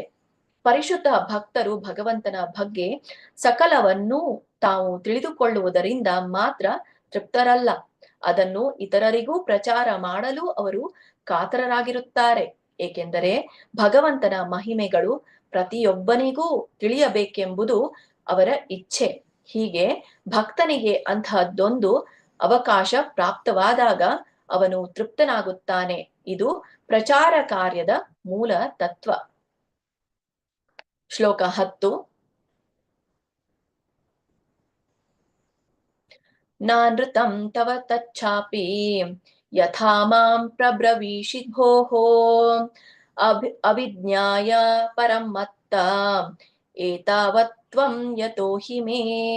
ಪದಗಳರ್ಥ: ನ ಅಲ್ಲ, ಅನೃತಂ ಸುಳ್ಳು, ತವ ನಿನ್ನ, ತತ್ ಆ, ಚ ಕೂಡ, ಅಪಿ ನೀನು ಹೇಳಿದಂತೆ, ಯಥಾ ಈ ವಿಚಾರದಲ್ಲಿ, ಮಾಂ ನನ್ನನ್ನು, ಪ್ರಬ್ರವೀಷಿ ನೀನು ವಿವರಿಸಿರುವಂತೆ, ಭೋಹೋ ನನ್ನ ಪುತ್ರನೇ, ಅವಿಜ್ಞಾಯ ತಿಳಿಯದೆ, ಪರಂ ಪರಮಪುರುಷನನ್ನು, ಮತ್ತಃ ನನಗಿಂತಲೂ, ಏತಾವತ್ ನೀನು ಹೇಳಿದುದೆಲ್ಲವೂ, ತ್ವಂ ನಿನ್ನ, ಯತಃ ಕಾರಣಕ್ಕಾಗಿ, ಹಿ ಖಂಡಿತವಾಗಿ, ಮೇ ನನ್ನ ವಿಷಯಕ್ಕೆ. ಅನುವಾದ: ನನ್ನ ಬಗ್ಗೆ ನೀನು ಹೇಳಿದ್ದು ಯಾವುದೂ ಸುಳ್ಳಲ್ಲ, ಏಕೆಂದರೆ ನನಗೆ ಮೀರಿದ ಅಂತಿಮ ಸತ್ಯವಾದ ದೇವೋತ್ತಮ ಪುರುಷನನ್ನು ತಿಳಿಯದೇ ಇದ್ದಲ್ಲಿ ಯಾರೇ ಆದರೂ ನನ್ನ ಶಕ್ತಿಯುತ ಕಾರ್ಯಗಳನ್ನು ಕಂಡು ಭ್ರಮಿತರಾಗುವುದು ಖಂಡಿತ. ಭಾವಾರ್ಥ: ಶಿಲ ಪ್ರಭುಪಾದವರಿಂದ ಶಿಲ ಪ್ರಭುಪಾದ್ ಕಿ ಜೈ. ಒಂದು ಬಾವಿಯೊಳಗಿನ ಕಪ್ಪೆಯು ಮಹಾಸಾಗರದ ಉದ್ದ ಅಗಲಗಳನ್ನು ಊಹಿಸಿಕೊಳ್ಳಲಾರದು. ಇದನ್ನು ಕೂಪಮಂಡುಕ ತರ್ಕವು ಸಾದರಪಡಿಸುತ್ತದೆ. ಇಂತಹ ಕಪ್ಪೆಗೆ ಮಹಾಸಾಗರದ ಉದ್ದ ಅಗಲಗಳನ್ನು ತಿಳಿಸಿದಾಗ ಮೊದಲಿಗೆ ಅದು ಅಂತಹ ಮಹಾಸಾಗರ ಇದೆ ಎಂಬುದನ್ನೇ ನಂಬುವುದಿಲ್ಲ. ವಾಸ್ತವವಾಗಿ ಅಂತಹ ಸಾಗರವಿದೆ ಎಂದು ಯಾರಾದರೂ ಭರವಸೆ ಇಟ್ಟಾಗ ಅದು ತನ್ನ ಹೊಟ್ಟೆಯನ್ನು ಸಾಧ್ಯವಾದಷ್ಟು ಉಬ್ಬಿಸುವ ಮೂಲಕ ಊಹೆಯಲ್ಲಿ ಸಾಗರವನ್ನು ಅಳೆಯಲು ಪ್ರಾರಂಭಿಸುತ್ತದೆ. ಪರಿಣಾಮವಾಗಿ ಅದರ ಹೊಟ್ಟೆ ಒಡೆದು ಬಡ ಕಪ್ಪೆಯು ವಾಸ್ತವ ಸಾಗರದ ಅನುಭವ ಇಲ್ಲದೆ ಸತ್ತು ಹೋಗುತ್ತದೆ.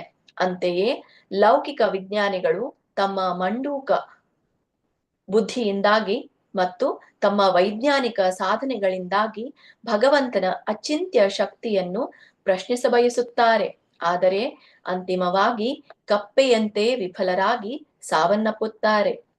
ಕೆಲವೊಮ್ಮೆ ವಾಸ್ತವಿಕ ಭಗವಂತನ ಬಗ್ಗೆ ಅರಿವಿಲ್ಲದೆ ಐಹಿಕವಾಗಿ ಶಕ್ತಿಶಾಲಿಗಳಾದವರನ್ನು ಭಗವಂತ ಅಥವಾ ಭಗವಂತನ ಅವತಾರವೆಂದೇ ಒಪ್ಪಿಕೊಳ್ಳಲಾಗುತ್ತದೆ. ಅಂತಹ ಲೆಕ್ಕಾಚಾರವು ಕ್ರಮೇಣ ಬೆಳೆಯುತ್ತಾ ಹೋಗಬಹುದು. ಬ್ರಹ್ಮಾಂಡದಲ್ಲಿಯೇ ಅತ್ಯುನ್ನತ ಜೀವಿಯಾದ ಮತ್ತು ಲೌಕಿಕ ವಿಜ್ಞಾನಿಯ ಊಹೆಗೆ ಎಟುಕದಷ್ಟು ದೀರ್ಘಾಯುವಾದ ಬ್ರಹ್ಮನ ಅತ್ಯುನ್ನತ ಮಟ್ಟವನ್ನು ತಲುಪುವ ಪ್ರಯತ್ನ ಮಾಡಬಹುದು. ಜ್ಞಾನದ ಪರಮ ಪ್ರಮಾಣ ಗ್ರಂಥವಾದ ಭಗವದ್ಗೀತೆಯ ಅಧ್ಯಾಯ 8 ಶ್ಲೋಕ 17ರಲ್ಲಿ ನಮಗೆ ದೊರೆತಿರುವ ಮಾಹಿತಿಯಂತೆ ಬ್ರಹ್ಮದೇವರ ಒಂದು ಹಗಲು ಮತ್ತು ಒಂದು ರಾತ್ರಿ ನಮ್ಮ ಭೂಮಿಯ ಮೇಲಿನ 100,000 ವರ್ಷಗಳಷ್ಟು ಎಂದು ಲೆಕ್ಕಾಚಾರ ಮಾಡಲಾಗಿದೆ. ಈ ದೀರ್ಘಾವಧಿಯನ್ನು ಕೂಪ ಮಂಡೂಕಗಳು ಒಪ್ಪದೇ ಹೋಗಬಹುದು. ಆದರೆ ಭಗವದ್ಗೀತೆಯಲ್ಲಿನ ಸತ್ಯಗಳ ಸಾಕ್ಷಾತ್ಕಾರ ಹೊಂದಿರುವವರು ವೈವಿಧ್ಯಮಯವಾದ ಈ ಸಂಪೂರ್ಣ ಬ್ರಹ್ಮಾಂಡವನ್ನು ಸೃಷ್ಟಿಸಿದ ಮಹಾಪುರುಷನ ಅಸ್ತಿತ್ವವನ್ನು ಒಪ್ಪಿಕೊಳ್ಳುತ್ತಾರೆ. ಈ ಬ್ರಹ್ಮಾಂಡದ ಬ್ರಹ್ಮದೇವರು ಇದರಾಚೆಗಿನ ಇತರ ಅನೇಕ ಬ್ರಹ್ಮಾಂಡಗಳ ಬ್ರಹ್ಮರಿಗಿಂತ ಚಿಕ್ಕವರು. ಆದರೆ ಇವರ್ಯಾರು ದೇವೋತ್ತಮ ಪುರುಷನಿಗೆ ಸಮರಲ್ಲ ಎಂದು ಅಪೌರುಷೇಯ ಧರ್ಮ ಗ್ರಂಥಗಳಿಂದ ತಿಳಿದು ಬರುತ್ತದೆ. ನಾರದರು ಮುಕ್ತಾತ್ಮರಲ್ಲಿ ಒಬ್ಬರು. ಮುಕ್ತಿಯ ಅನಂತರ ಅವರು ನಾರದರೆಂದು ಪ್ರಖ್ಯಾತರಾದರು. ಮುಕ್ತಿಗೆ ಮುಂಚೆ ಅವರು ಕೇವಲ ಒಬ್ಬ ದಾಸಿ ಪುತ್ರರಾಗಿದ್ದರು. ನಾರದರಿಗೆ ಏಕೆ ದೇವೋತ್ತಮ ಪರಮಪುರುಷನ ಅರಿವಿರಲಿಲ್ಲ? ಬ್ರಹ್ಮನು ದೇವೋತ್ತಮ ಪರಮಪುರುಷನಲ್ಲವಾದರೂ ಅವರೇಕೆ ಹಾಗೆಂದು ತಪ್ಪಾಗಿ ಗ್ರಹಿಸಿದರು ಎಂದೆಲ್ಲ ಪ್ರಶ್ನೆಗಳನ್ನು ಕೇಳಬಹುದು. ಮುಕ್ತಾತ್ಮನು ಎಂದಿಗೂ ಇಂತಹ ತಪ್ಪು ಕಲ್ಪನೆಯಿಂದ ದಿಗ್ಭ್ರಾಂತನಾಗುವುದಿಲ್ಲ. ಹಾಗಿರುವಾಗ ನಾರದರು ಏಕೆ ಮಂದಮತಿಯಾದ ಸಾಮಾನ್ಯ ಮಾನವರಂತೆ ಈ ಪ್ರಶ್ನೆಗಳನ್ನು ಕೇಳಿದರು?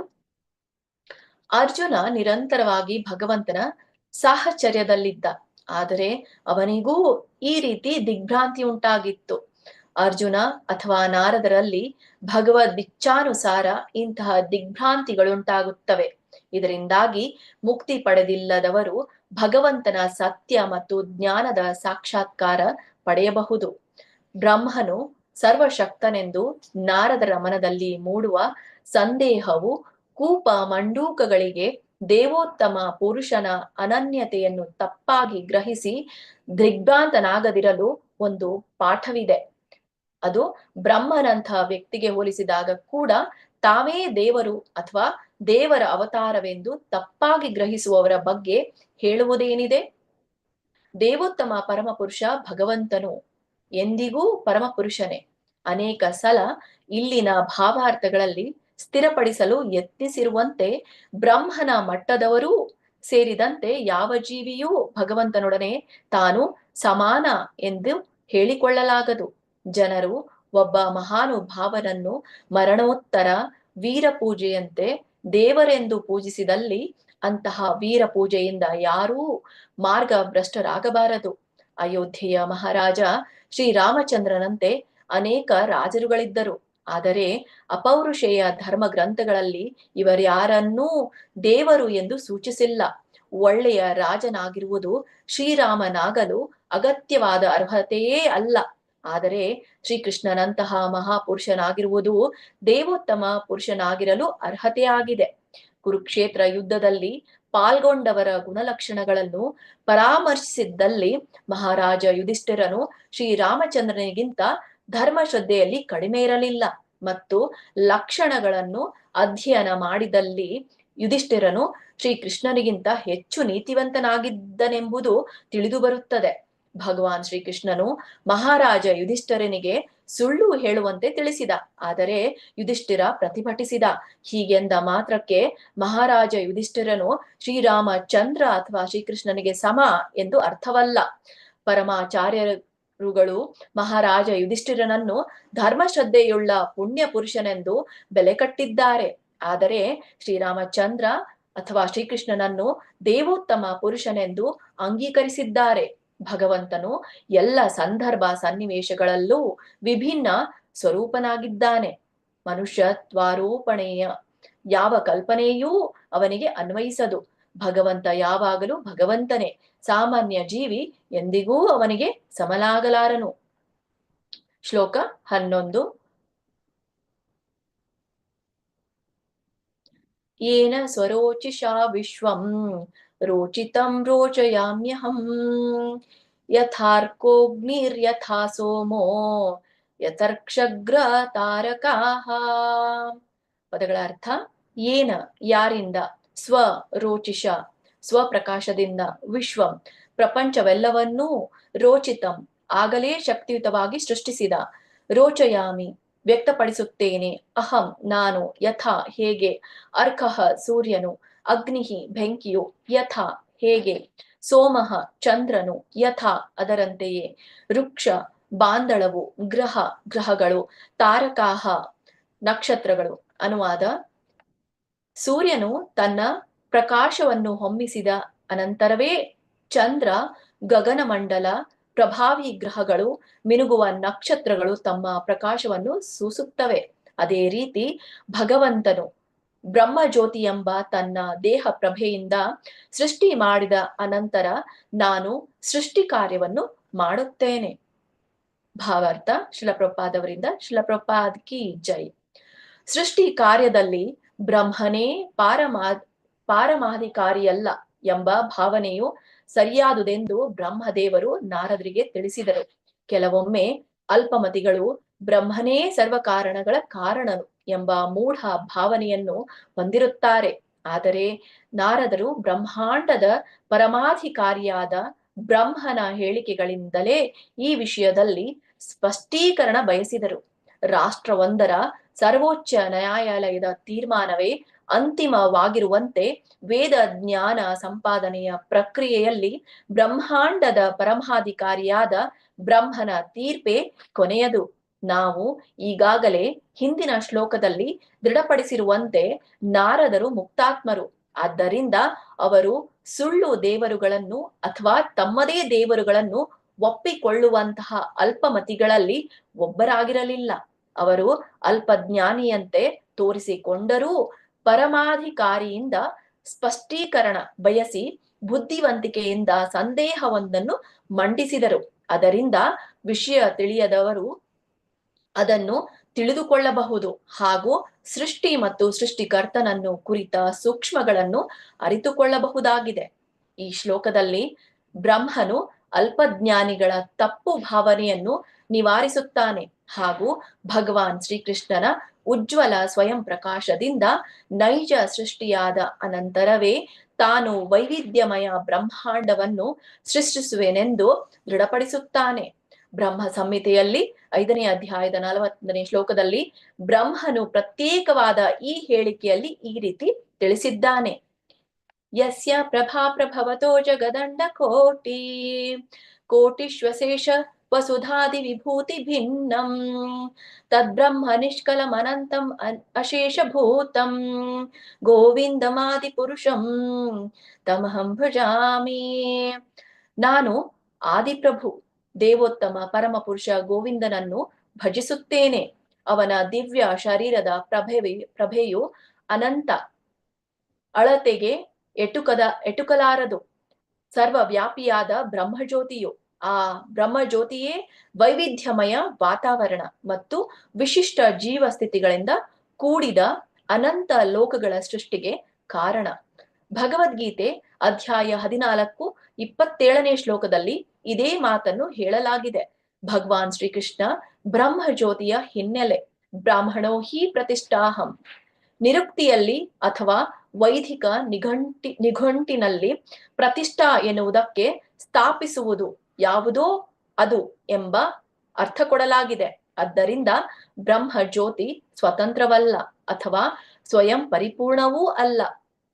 ಅಂತಿಮವಾಗಿ ಭಗವಾನ್ ಶ್ರೀಕೃಷ್ಣನೇ ಬ್ರಹ್ಮ ಜ್ಯೋತಿಯ ಸೃಷ್ಟಿಕರ್ತನು. ಈ ಶ್ಲೋಕದಲ್ಲಿ ಸ್ವರೋಚಿಷ ಅಥವಾ ಭಗವಂತನ ದಿವ್ಯ ಶರೀರದ ಪ್ರಭೆ ಎಂದು ಹೇಳಲಾಗಿದೆ. ಈ ಬ್ರಹ್ಮ ಜ್ಯೋತಿಯು ಸರ್ವವ್ಯಾಪಿಯಾಗಿದ್ದು ಅದರ ಸಮರ್ಥ ಶಕ್ತಿಯಿಂದ ಸಕಲ ಸೃಷ್ಟಿಯೂ ಸಾಧ್ಯ. ಆದ್ದರಿಂದಲೇ ಅಸ್ತಿತ್ವದಲ್ಲಿನ ಸಕಲವು ಬ್ರಹ್ಮ ಜ್ಯೋತಿಯಿಂದ ಪೋಷಿತ ಎಂದು ವೇದ ಮಂತ್ರಗಳಲ್ಲಿ ಹೇಳಲಾಗಿದೆ. ಸರ್ವಂ ಖಲ್ವಿದಂ ಬ್ರಹ್ಮ. ಆದ್ದರಿಂದ ಸಕಲ ಸೃಷ್ಟಿಯ ಸಮರ್ಥ ಬೀಜವು ಬ್ರಹ್ಮಜ್ಯೋತಿ ಮತ್ತು ಅಮಿತವಾದ ಹಾಗೂ ಅಳತೆಗೆ ನಿಲುಕದ ಈ ಬ್ರಹ್ಮಜ್ಯೋತಿ ಭಗವಂತನಿಂದ ಸ್ಥಾಪಿತವಾದದ್ದು. ಆದ್ದರಿಂದ ಭಗವಂತನೇ ಅಂದರೆ ಶ್ರೀಕೃಷ್ಣನೇ ಸಕಲ ಸೃಷ್ಟಿಯ ಪರಮ ಕಾರಣನು. ಅಹಂ ಸರ್ವಸ್ಯ ಪ್ರಭವಃ. ಯಾರೊಬ್ಬನು ಸುತ್ತಿಗೆ ಇತ್ಯಾದಿ ಸಲಕರಣೆಗಳಿಂದ ಕಮ್ಮಾರನ ಹಾಗೆ ಭಗವಂತ ಸೃಷ್ಟಿ ಮಾಡುವನೆಂದು ನಿರೀಕ್ಷಿಸಬಾರದು. ಭಗವಂತ ತನ್ನ ಶಕ್ತಿಗಳಿಂದ ಸೃಷ್ಟಿಸುತ್ತಾನೆ. ಅವನು ಅನಂತ ಶಕ್ತಿಗಳನ್ನು ಹೊಂದಿದ್ದಾನೆ. ಪರಾಸ್ಯ ಶಕ್ತಿ ವಿವಿಧೈವ ಶ್ರೂಯತೆ. ಆಲದ ಮರದ ಹಣ್ಣಿನೊಳಗಿನ ಒಂದು ಸಣ್ಣ ಬೀಜಕ್ಕೆ ಹೇಗೆ ದೊಡ್ಡ ಆಲದ ಮರವನ್ನು ಸೃಷ್ಟಿಸುವ ಶಕ್ತಿ ಇದೆಯೋ ಹಾಗೆ ಭಗವಂತನು ತನ್ನ ಸಮರ್ಥ ಬ್ರಹ್ಮಜ್ಯೋತಿ ಅಂದ್ರೆ ಸ್ವರೋಚಿಷ ಇಂದ ಎಲ್ಲ ಬಗೆಯ ಬೀಜಗಳನ್ನು ಹರಡುತ್ತಾನೆ. ಬ್ರಹ್ಮನಂತವರು ನೀರೆರೆಯುವ ವಿಧಾನದಿಂದ ಈ ಬೀಜಗಳನ್ನು ಮೊಳೆಯುತ್ತವೆ. ಬ್ರಹ್ಮನಿಂದ ಬೀಜಗಳನ್ನು ಸೃಷ್ಟಿಸಲಾಗದು. ಆದರೆ ತೋಟದ ಮಾಲಿಯೊಬ್ಬ ನೀರೆರೆಯುವ ಮೂಲಕ ಹೇಗೆ ಗಿಡಬಳ್ಳಿ ಮರಗಳನ್ನು ಬೆಳೆಸುವನೋ ಹಾಗೆ ಬ್ರಹ್ಮನು ಬೀಜವನ್ನು ಮರವಾಗಿ ಬೆಳೆಸಬಲ್ಲನು. ಇಲ್ಲಿ ಕೊಡಲಾಗಿರುವ ಸೂರ್ಯನ ದೃಷ್ಟಾಂತವು ತುಂಬಾ ಸಮರ್ಪಕವಾದದ್ದು. ಲೌಕಿಕ ಜಗತ್ತಿನಲ್ಲಿ ಸೂರ್ಯನು ಸಕಲ ಪ್ರಕಾಶಗಳಿಗೆ ಅಂದರೆ ಅಗ್ನಿ, ವಿದ್ಯುತ್ ಶಕ್ತಿ, ಚಂದ್ರಕಿರಣಗಳು ಇತ್ಯಾದಿಗಳಿಗೆ ಕಾರಣನು. ಆಕಾಶದಲ್ಲಿನ ಸಕಲ ಜ್ಯೋತಿಕಾಯಗಳೂ ಸೂರ್ಯನ ಸೃಷ್ಟಿಗಳು.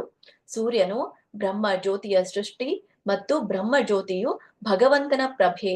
ಹೀಗೆ ಭಗವಂತನು ಸೃಷ್ಟಿಯ ಅಂತಿಮ ಕಾರಣನು. ಶ್ಲೋಕ 12. ತಸ್ಮೈ ನಮೋ ಭಗವತೆ ವಾಸುದೇವಾಯ ಧೀಮಹಿ ಯನ್ಮಾಯಯಾ ದುರ್ಜಯಯಾ ಮಾಂ ವದಂತಿ ಜಗದ್ಗುರು. ಪದಗಳ ಅರ್ಥ: ತಸ್ಮೈ ನಮಃ ನಮಸ್ಕಾರಗಳು, ಭಗವತೆ ದೇವೋತ್ತಮ ಪುರುಷನಾದ ವಾಸುದೇವಾಯ ಶ್ರೀಕೃಷ್ಣನಿಗೆ, ಧೀಮಹಿ ಅವನನ್ನು ಧ್ಯಾನಿಸುವೆವು, ಯತ್ ಯಾರ, ಮಾಯೆಯ ಶಕ್ತಿಗಳಿಂದ, ದುರ್ಜಯಯ ಗೆಲ್ಲಲಾಗದ, ಮಾಂ ನನ್ನನ್ನು, ವದಂತಿ ಹೇಳುತ್ತಾರೋ, ಜಗತ್ತಿನ ಗುರುಂ ಒಡೆಯನೆಂದು. ಅನುವಾದ: ನಾನು ದೇವೋತ್ತಮ ಪುರುಷನಾದ ಭಗವಾನ್ ಶ್ರೀಕೃಷ್ಣನಿಗೆ, ವಾಸುದೇವನಿಗೆ ನಮಸ್ಕರಿಸುತ್ತೇನೆ ಮತ್ತು ಅವನ ಧ್ಯಾನ ಮಾಡುತ್ತೇನೆ. ಅವನ ಅಜೇಯ ಶಕ್ತಿಯು ನನ್ನನ್ನು ಪರಮ ನಿಯಂತ್ರಕನೆಂದು ಕರೆಯುವಂತೆ ಅವರ ಅಂದ್ರೆ ಅಲ್ಪಜ್ಞಾನಿಗಳ ಮೇಲೆ ಪ್ರಭಾವ ಬೀರುತ್ತದೆ. ಭಾವಾರ್ಥ: ಶಿಲಪ್ರಭುಪಾದವರಿಂದ ಶಿಲಪ್ರಭುಪಾದ್ ಕಿ ಜೈ. ಮುಂದಿನ ಶ್ಲೋಕದಲ್ಲಿ ಇನ್ನಷ್ಟು ಸ್ಪಷ್ಟವಾಗಿ ವಿವರಿಸಲಾಗಿರುವಂತೆ ಭಗವಂತನ ಮಾಯಾ ಶಕ್ತಿಯು ಬ್ರಹ್ಮನನ್ನೋ ಅಥವಾ ಅಂತಹ ಬೇರಾವುದೇ ವ್ಯಕ್ತಿಯನ್ನೋ ಪರಮ ಪ್ರಭುವೆಂದು ಅಂಗೀಕರಿಸುವಂತೆ ಅಲ್ಪಜ್ಞಾನಿಗಳಲ್ಲಿ ದಿಗ್ಭ್ರಮೆಯುಂಟು ಮಾಡುತ್ತದೆ. ಆದರೆ ಬ್ರಹ್ಮ ತನ್ನನ್ನು ಹಾಗೆ ಕರೆಯುವುದನ್ನು ನಿರಾಕರಿಸುತ್ತಾನೆ. ಅಲ್ಲದೆ ನೇರವಾಗಿ ಭಗವಾನ್ ವಾಸುದೇವ ಅಥವಾ ಶ್ರೀಕೃಷ್ಣನಿಗೆ ಗೌರವ ಪೂರ್ವಕವಾಗಿ ನಮಸ್ಕರಿಸುತ್ತಾನೆ. ಬ್ರಹ್ಮ ಸಂಹಿತೆಯಲ್ಲಿ 5ನೇ ಅಧ್ಯಾಯದ 1ನೇ ಶ್ಲೋಕದಲ್ಲಿ ಈಗಾಗಲೇ ಅವನು ಭಗವಾನ್ ವಾಸುದೇವನಿಗೆ ಅದೇ ಗೌರವವನ್ನು ಸಲ್ಲಿಸಿದ್ದಾನೆ. ಈಶ್ವರ ಪರಮಃ ಕೃಷ್ಣ ಸಚ್ಚಿದಾನಂದ ವಿಗ್ರಹ ಅನಾದಿರಾದಿರ್ಗೋವಿಂದ ಸರ್ವಕಾರಣ ಕಾರಣಂ. ಪರಮ ಪ್ರಭು ದೇವೋತ್ತಮ ಪುರುಷ ಶ್ರೀಕೃಷ್ಣನು ತನ್ನ ದಿವ್ಯ ಶರೀರದಲ್ಲಿ ಆದಿಪ್ರಭುವು, ಸರ್ವ ಕಾರಣಗಳ ಅಂತಿಮ ಕಾರಣನು. ಆ ಆದಿಪ್ರಭು ಗೋವಿಂದನನ್ನು ನಾನು ಪೂಜಿಸುತ್ತೇನೆ. ಬ್ರಹ್ಮನಿಗೆ ಪ್ರಜ್ಞಾಪೂರ್ವಕವಾಗಿ ತನ್ನ ವಾಸ್ತವಿಕ ಸ್ಥಾನಮಾನ ಏನೆಂಬುದು ಗೊತ್ತು. ಹಾಗೂ ಭಗವಂತನ ಮಾಯಾ ಶಕ್ತಿಯಿಂದ ದಿಗ್ಭ್ರಮೆಗೊಂಡ ಅಲ್ಪಮತಿಗಳು ಇಷ್ಟ ಬಂದಂತೆ ಯಾರೆಲ್ಲರನ್ನೂ ದೇವರೆಂದು ಅಂಗೀಕರಿಸುತ್ತಾರೆಂಬುದೂ ಅವನಿಗೆ ತಿಳಿದಿದೆ. ಬ್ರಹ್ಮನು ತನ್ನ ಶಿಷ್ಯರು ಮತ್ತು ಅಧೀನರು ತನ್ನನ್ನು ಪರಮಪ್ರಭು ಎಂದು ಸಂಬೋಧಿಸುವುದನ್ನು ನಿರಾಕರಿಸುತ್ತಾನೆ. ಆದರೆ ನಾಯಿ, ಹಂದಿ, ಒಂಟೆ ಮತ್ತು ಕತ್ತೆಗಳ ಸ್ವಭಾವದ ಜನರಿಂದ ಪ್ರಶಂಸೆಗೊಳಗಾದ ಮೂಢ ವ್ಯಕ್ತಿಗಳು ಪರಮ ಪ್ರಭುವೆಂದು ಕರೆಸಿಕೊಳ್ಳಲು ಹೆಮ್ಮೆ ಪಡುತ್ತಾರೆ. ಅಂತಹ ವ್ಯಕ್ತಿಗಳು ದೇವರೆಂದು ಕರೆಸಿಕೊಳ್ಳುವುದರಲ್ಲಿ ಸಂತಸ ಪಡುತ್ತಾರೆ. ಮೂಢ ಪ್ರಶಂಸಕರು ಏಕೆ ಅಂಥವರನ್ನು ದೇವರೆಂದು ಕರೆಯುತ್ತಾರೆ ಎಂಬುದನ್ನು ಮುಂದಿನ ಶ್ಲೋಕದಲ್ಲಿ ವಿವರಿಸಲಾಗಿದೆ. ಶ್ಲೋಕ 13. ವಿಲಜ್ಜಮಾನಯಾ ಯಸ್ಯ ಸ್ಥಾತುಂ ಈಕ್ಷಾಪತೆ ಮುಯಾ ಮೋಹಿತಾ ವಿಮೋಹಿತಾ ವಿಕತ್ತಂತೆ ಮಮಾಹಂ ಇತಿ ದುರ್ದಿಯಾಃ. ಪದಗಳ ಅರ್ಥ: ವಿಲಜ್ಜಮಾನಯ ನಾಚಿಕೆ ಪಡುತ್ತಿರುವ, ಯಸ್ಯ ಯಾರ, ಸ್ಥಾತುಂ ನಿಲ್ಲಲು, ಈಕ್ಷಾ ಪಥೆ ಮುಂದೆ, ಅಮೂಯ ಭ್ರಾಂತಿಕಾರಕ ಶಕ್ತಿಯಿಂದ, ವಿಮೋಹಿತಾಹ ಭ್ರಾಂತಿಗೊಂಡ, ವಿಕತ್ತಂತೆ ಸಲ್ಲದನ್ನು ಆಡುವರು, ಮಮ ಅದು ನನ್ನದು, ಅಹಂ ನಾನೇ ಸರ್ವವೂ ಆಗಿದ್ದೇನೆ, ಇತಿ ಹೀಗೆ, ದುರ್ದಿಯಃ ಹೀನಮತಿಗಳು. ಅನುವಾದ: ಭಗವಂತನ ಮಾಯಾಶಕ್ತಿಗೆ ತನ್ನ ಸ್ಥಾನದ ಅರಿವು ಇದ್ದು ಲಜ್ಜಿತಗಳಾಗಿರುವುದರಿಂದ ಅವಳು ಆದ್ಯತೆ ಪಡೆಯಲಾರಳು. ಆದರೆ ಅವಳಿಂದ ದಿಗ್ಭ್ರಾಂತರಾದ ಜನ ಅದು ನಾನು, ಅದು ನನ್ನದು ಎಂಬ ವಿಚಾರದಲ್ಲಿ ಮಗ್ನರಾಗಿ ಯಾವಾಗಲೂ ಅರ್ಥಹೀನ ಮಾತುಗಳನ್ನಾಡುತ್ತಾರೆ. ಭಾವಾರ್ಥ: ಶಿಲ ಪ್ರಭುಪಾದವರಿಂದ ಶಿಲ ಪ್ರಭುಪಾದ್ ಕಿ ಜೈ. ದೇವೋತ್ತಮ ಪರಮ ಪುರುಷನನ್ನು ಜಯಿಸಲಾಗದ ಭ್ರಾಂತಿಕಾರಕ ಶಕ್ತಿಯು ಅಥವಾ ಅಜ್ಞಾನವನ್ನು ಪ್ರತಿನಿಧಿಸುವ ಮೂರನೆಯ ಶಕ್ತಿಯು ಸಕಲ ಜೀವಲೋಕವನ್ನು ಕಕ್ಕಾಬಿಕ್ಕಿಗೊಳಿಸಬಹುದು. ಆದರೂ ಅವಳು ಪರಮ ಪ್ರಭುವಿನ ಎದುರು ನಿಲ್ಲುವಷ್ಟು ಶಕ್ತಳಲ್ಲ. ಅಜ್ಞಾನವು ದೇವೋತ್ತಮ ಪುರುಷನ ಹಿಂದಿರುತ್ತಾಳೆ. ಅಲ್ಲಿ ಅವಳು ಜನರನ್ನು ಹಾದಿ ತಪ್ಪಿಸುವಷ್ಟು ಶಕ್ತಳು. ಹಾದಿ ತಪ್ಪಿ ಕಕ್ಕಾಬಿಕ್ಕಿಯಾದ ಜನರ ಮುಖ್ಯ ಲಕ್ಷಣವೆಂದರೆ ಅವರು ಅರ್ಥಹೀನ ಮಾತುಗಳನ್ನಾಡುತ್ತಾರೆ. ಅರ್ಥಹೀನ ಮಾತುಗಳಲ್ಲಿ ವೇದ ಸಾಹಿತ್ಯ ತತ್ವಗಳ ಆಧಾರ ಇರುವುದಿಲ್ಲ. ಅದು ನಾನು, ಅದು ನನ್ನದು ಎನ್ನುವುದು ಪ್ರಥಮ ದರ್ಜೆಯ ಅಸಂಬದ್ಧ ಪ್ರಲಾಪ. ದೈವಹೀನ ನಾಗರಿಕತೆಯು ಸಂಪೂರ್ಣವಾಗಿ ಇಂತಹ ಮಿಥ್ಯಾ ಕಲ್ಪನೆಗಳಿಂದ ಸಾಗುತ್ತದೆ. ಅಥವಾ ಈ ವೇಳೆಗಾಗಲೇ ಭ್ರಾಂತಿಕಾರಕ ಶಕ್ತಿಯಿಂದ ದಿಗ್ಭ್ರಾಂತರಾದ ವ್ಯಕ್ತಿಗಳನ್ನು ತಪ್ಪು ಹಾದಿಗೆಳೆಯಲು ತಾವೇ ದೇವರೆಂದು ಸುಳ್ಳು ಸಾರುತ್ತಾರೆ.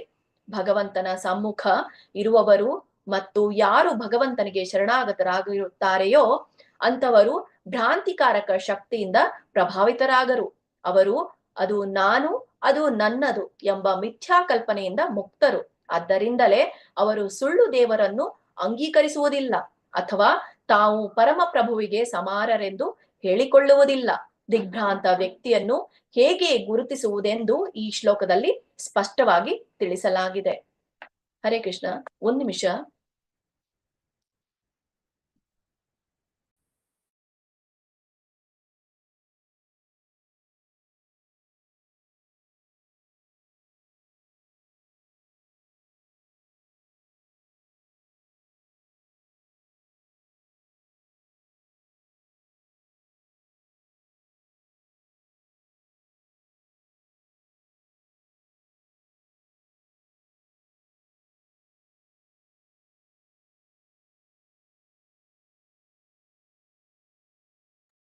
ಹರೇ ಕೃಷ್ಣ. ಕ್ಷಮಿಸಿ. ಮುಂದಿನ ಶ್ಲೋಕ 14ನೇ ಶ್ಲೋಕ.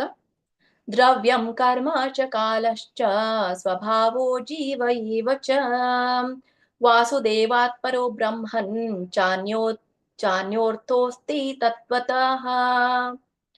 ಪದಗಳ ಅರ್ಥ: ದ್ರವ್ಯಂ ಪೃಥ್ವಿ, ಜಲ, ವಾಯು ಮತ್ತು ಆಕಾಶಗಳೆಂಬ ಘಟಕಾಂಶಗಳು. ಕರ್ಮ ಪ್ರತಿಕ್ರಿಯೆ ಚ ಮತ್ತು ಕಾಲಃ ಶಾಶ್ವತ ಕಾಲವು ಚ ಕೂಡ. ಸ್ವಭಾವ ಅಂತರ್ದೃಷ್ಟಿ ಅಥವಾ ಪ್ರಕೃತಿಯು. ಜೀವ ಜೀವಿಯು. ಏವ ಖಂಡಿತವಾಗಿ. ಚ ಮತ್ತು. ವಾಸುದೇವನಿಂದ. ಪರಹ ಭಿನ್ನ ಮಾಡಿದ ಭಾಗಗಳು. ಬ್ರಹ್ಮನ್ ಬ್ರಾಹ್ಮಣನೇ. ನ ಎಂದಿಗೂ ಇಲ್ಲ. ಚ ಕೂಡ. ಅನ್ಯಃ ಬೇರೆ. ಅರ್ಥಃ ಮೌಲ್ಯವು. ಅಸ್ತಿ ಇದೆ. ತತ್ವತಃ ಸತ್ಯದಲ್ಲಿ. ಅನುವಾದ: ಪಂಚ ಮಹಾಭೂತಗಳು ಸನಾತನ ಕಾಲದಿಂದ ಏರ್ಪಟ್ಟ ಅವುಗಳ ಪರಸ್ಪರ ಕ್ರಿಯೆ ಮತ್ತು ವ್ಯಕ್ತಿಗಳ ಜೀವಿಗಳ ಅಂತರ್ಬೋಧೆ ಅಥವಾ ಸ್ವಭಾವ ಇವೆಲ್ಲವೂ ದೇವೋತ್ತಮ ಪುರುಷನ ವಾಸುದೇವನ ಪ್ರತ್ಯೇಕಿತ ಮುಖ್ಯ ಭಾಗಗಳು. ಅವುಗಳಿಗೆ ಬೇರಾವ ಮೌಲ್ಯವೂ ಇಲ್ಲ. ಭಾವಾರ್ಥ: ಶ್ರೀಲ ಪ್ರಭುಪಾದವರಿಂದ ಶ್ರೀಲ ಪ್ರಭುಪಾದ್ ಕಿ ಜೈ. ಈ ಅದ್ಭುತ ಜಗತ್ತು ನಿರಾಕಾರವಾಗಿ ವಾಸುದೇವನನ್ನು ಪ್ರತಿನಿಧಿಸುತ್ತದೆ.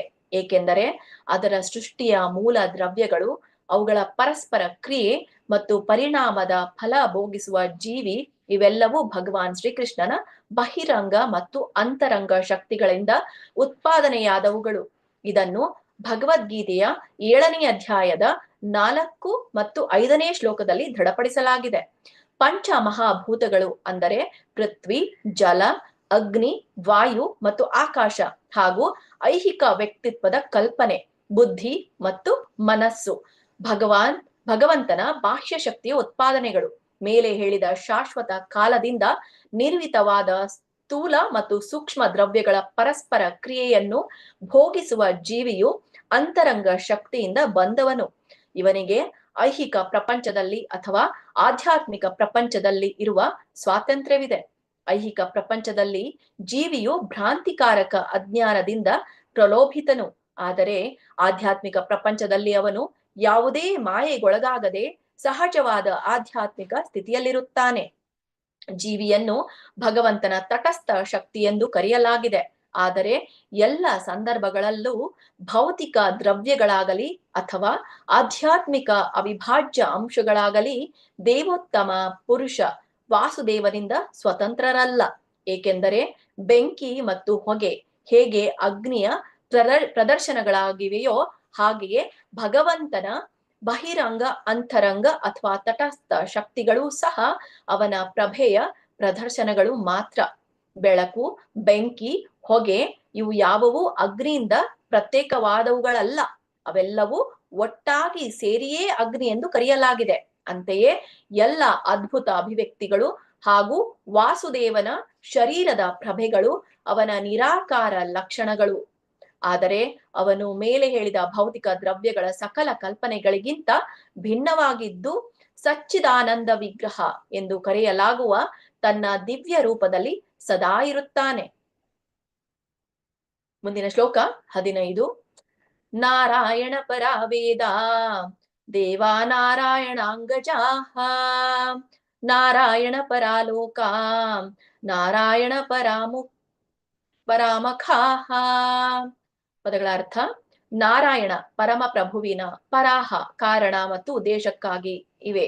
ವೇದಾಹ ಜ್ಞಾನವು, ದೇವಾಹ ದೇವತೆಗಳು, ನಾರಾಯಣ ಪರಮ ಪ್ರಭುವಿನ ಅಂಗಜಾಹ ಸಹಾಯಕವಾದ ಹಸ್ತಗಳು, ನಾರಾಯಣ ದೇವೋತ್ತಮ ಪುರುಷನ ಪರಾಹ ಸಲುವಾಗಿ, ಲೋಕಾಹ ಲೋಕಗಳು, ನಾರಾಯಣ ದೇವೋತ್ತಮ ಪುರುಷನ ಪರಾಹ ತೃಪ್ತಿಗಾಗಿವೆ, ಮಖಾಹ ಸಕಲ ಯಜ್ಞಗಳು. ಅನುವಾದ: ವೇದ ಸಾಹಿತ್ಯವು ಪರಮ ಪ್ರಭು ಭಗವಂತನಿಂದ ವಿರಚಿತವಾಗಿದ್ದು ಅವನಿಗಾಗಿಯೇ ಇದೆ.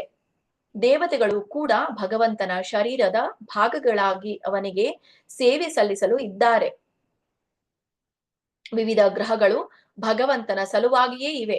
ಅವನನ್ನು ಸಂತೃಪ್ತಗೊಳಿಸಲೆಂದೇ ನಾನಾ ಯಜ್ಞಗಳನ್ನು ಆಚರಿಸಲಾಗುತ್ತದೆ.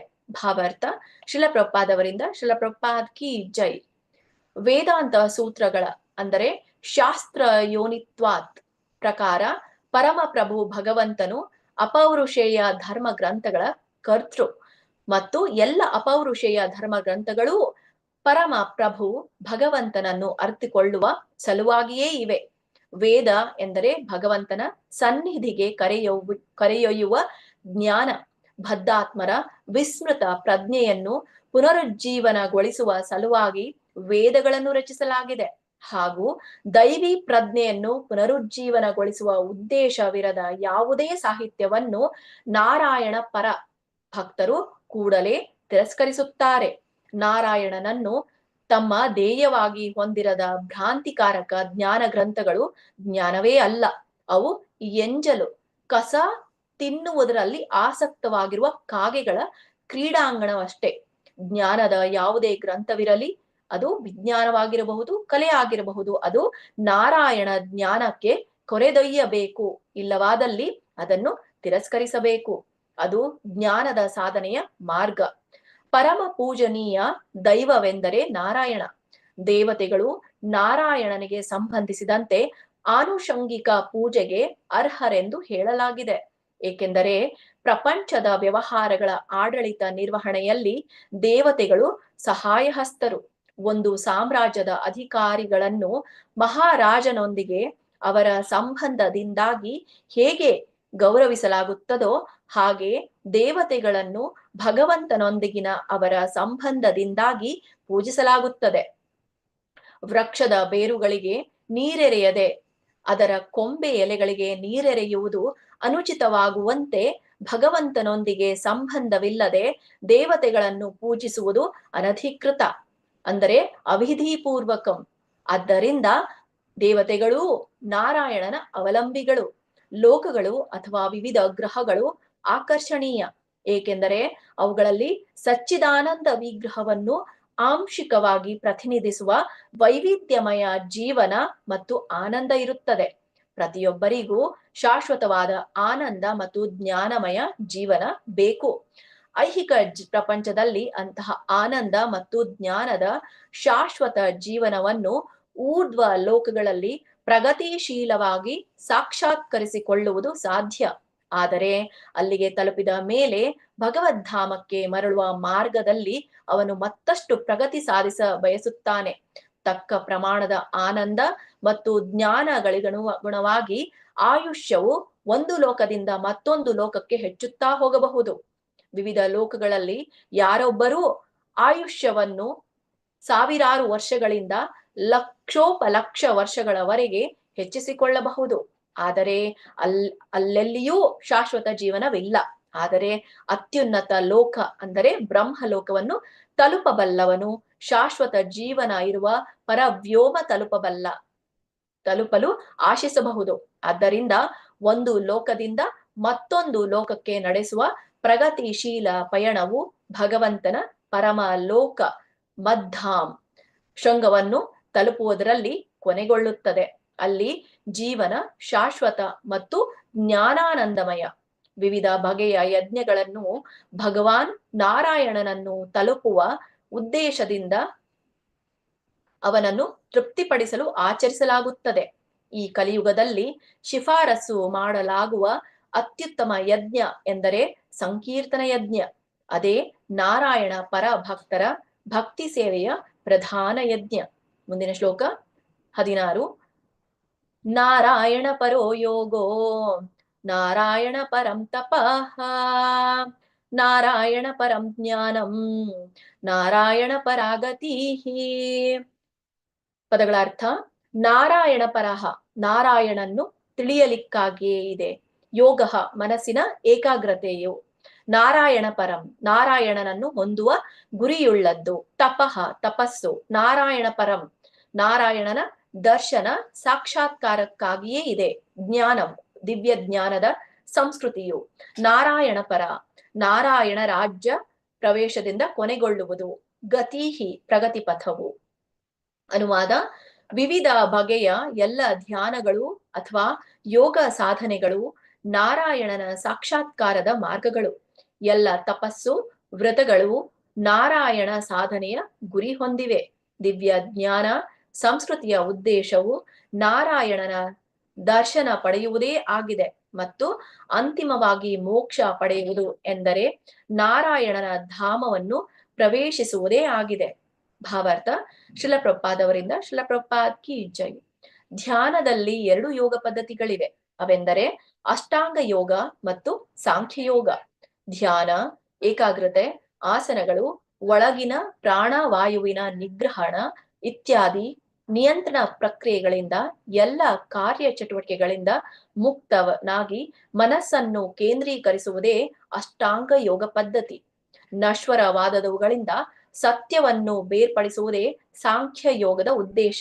ಆದರೆ ಅಂತಿಮವಾಗಿ 2 ಪದ್ಧತಿಯ ಗುರಿ ದೇವೋತ್ತಮ ಪುರುಷ ನಾರಾಯಣನ ಆಂಶಿಕ ಪ್ರತಿನಿಧಿಯಾದ ನಿರಾಕಾರ ಬ್ರಹ್ಮನ್ ಸಾಕ್ಷಾತ್ಕಾರವೇ ಆಗಿದೆ.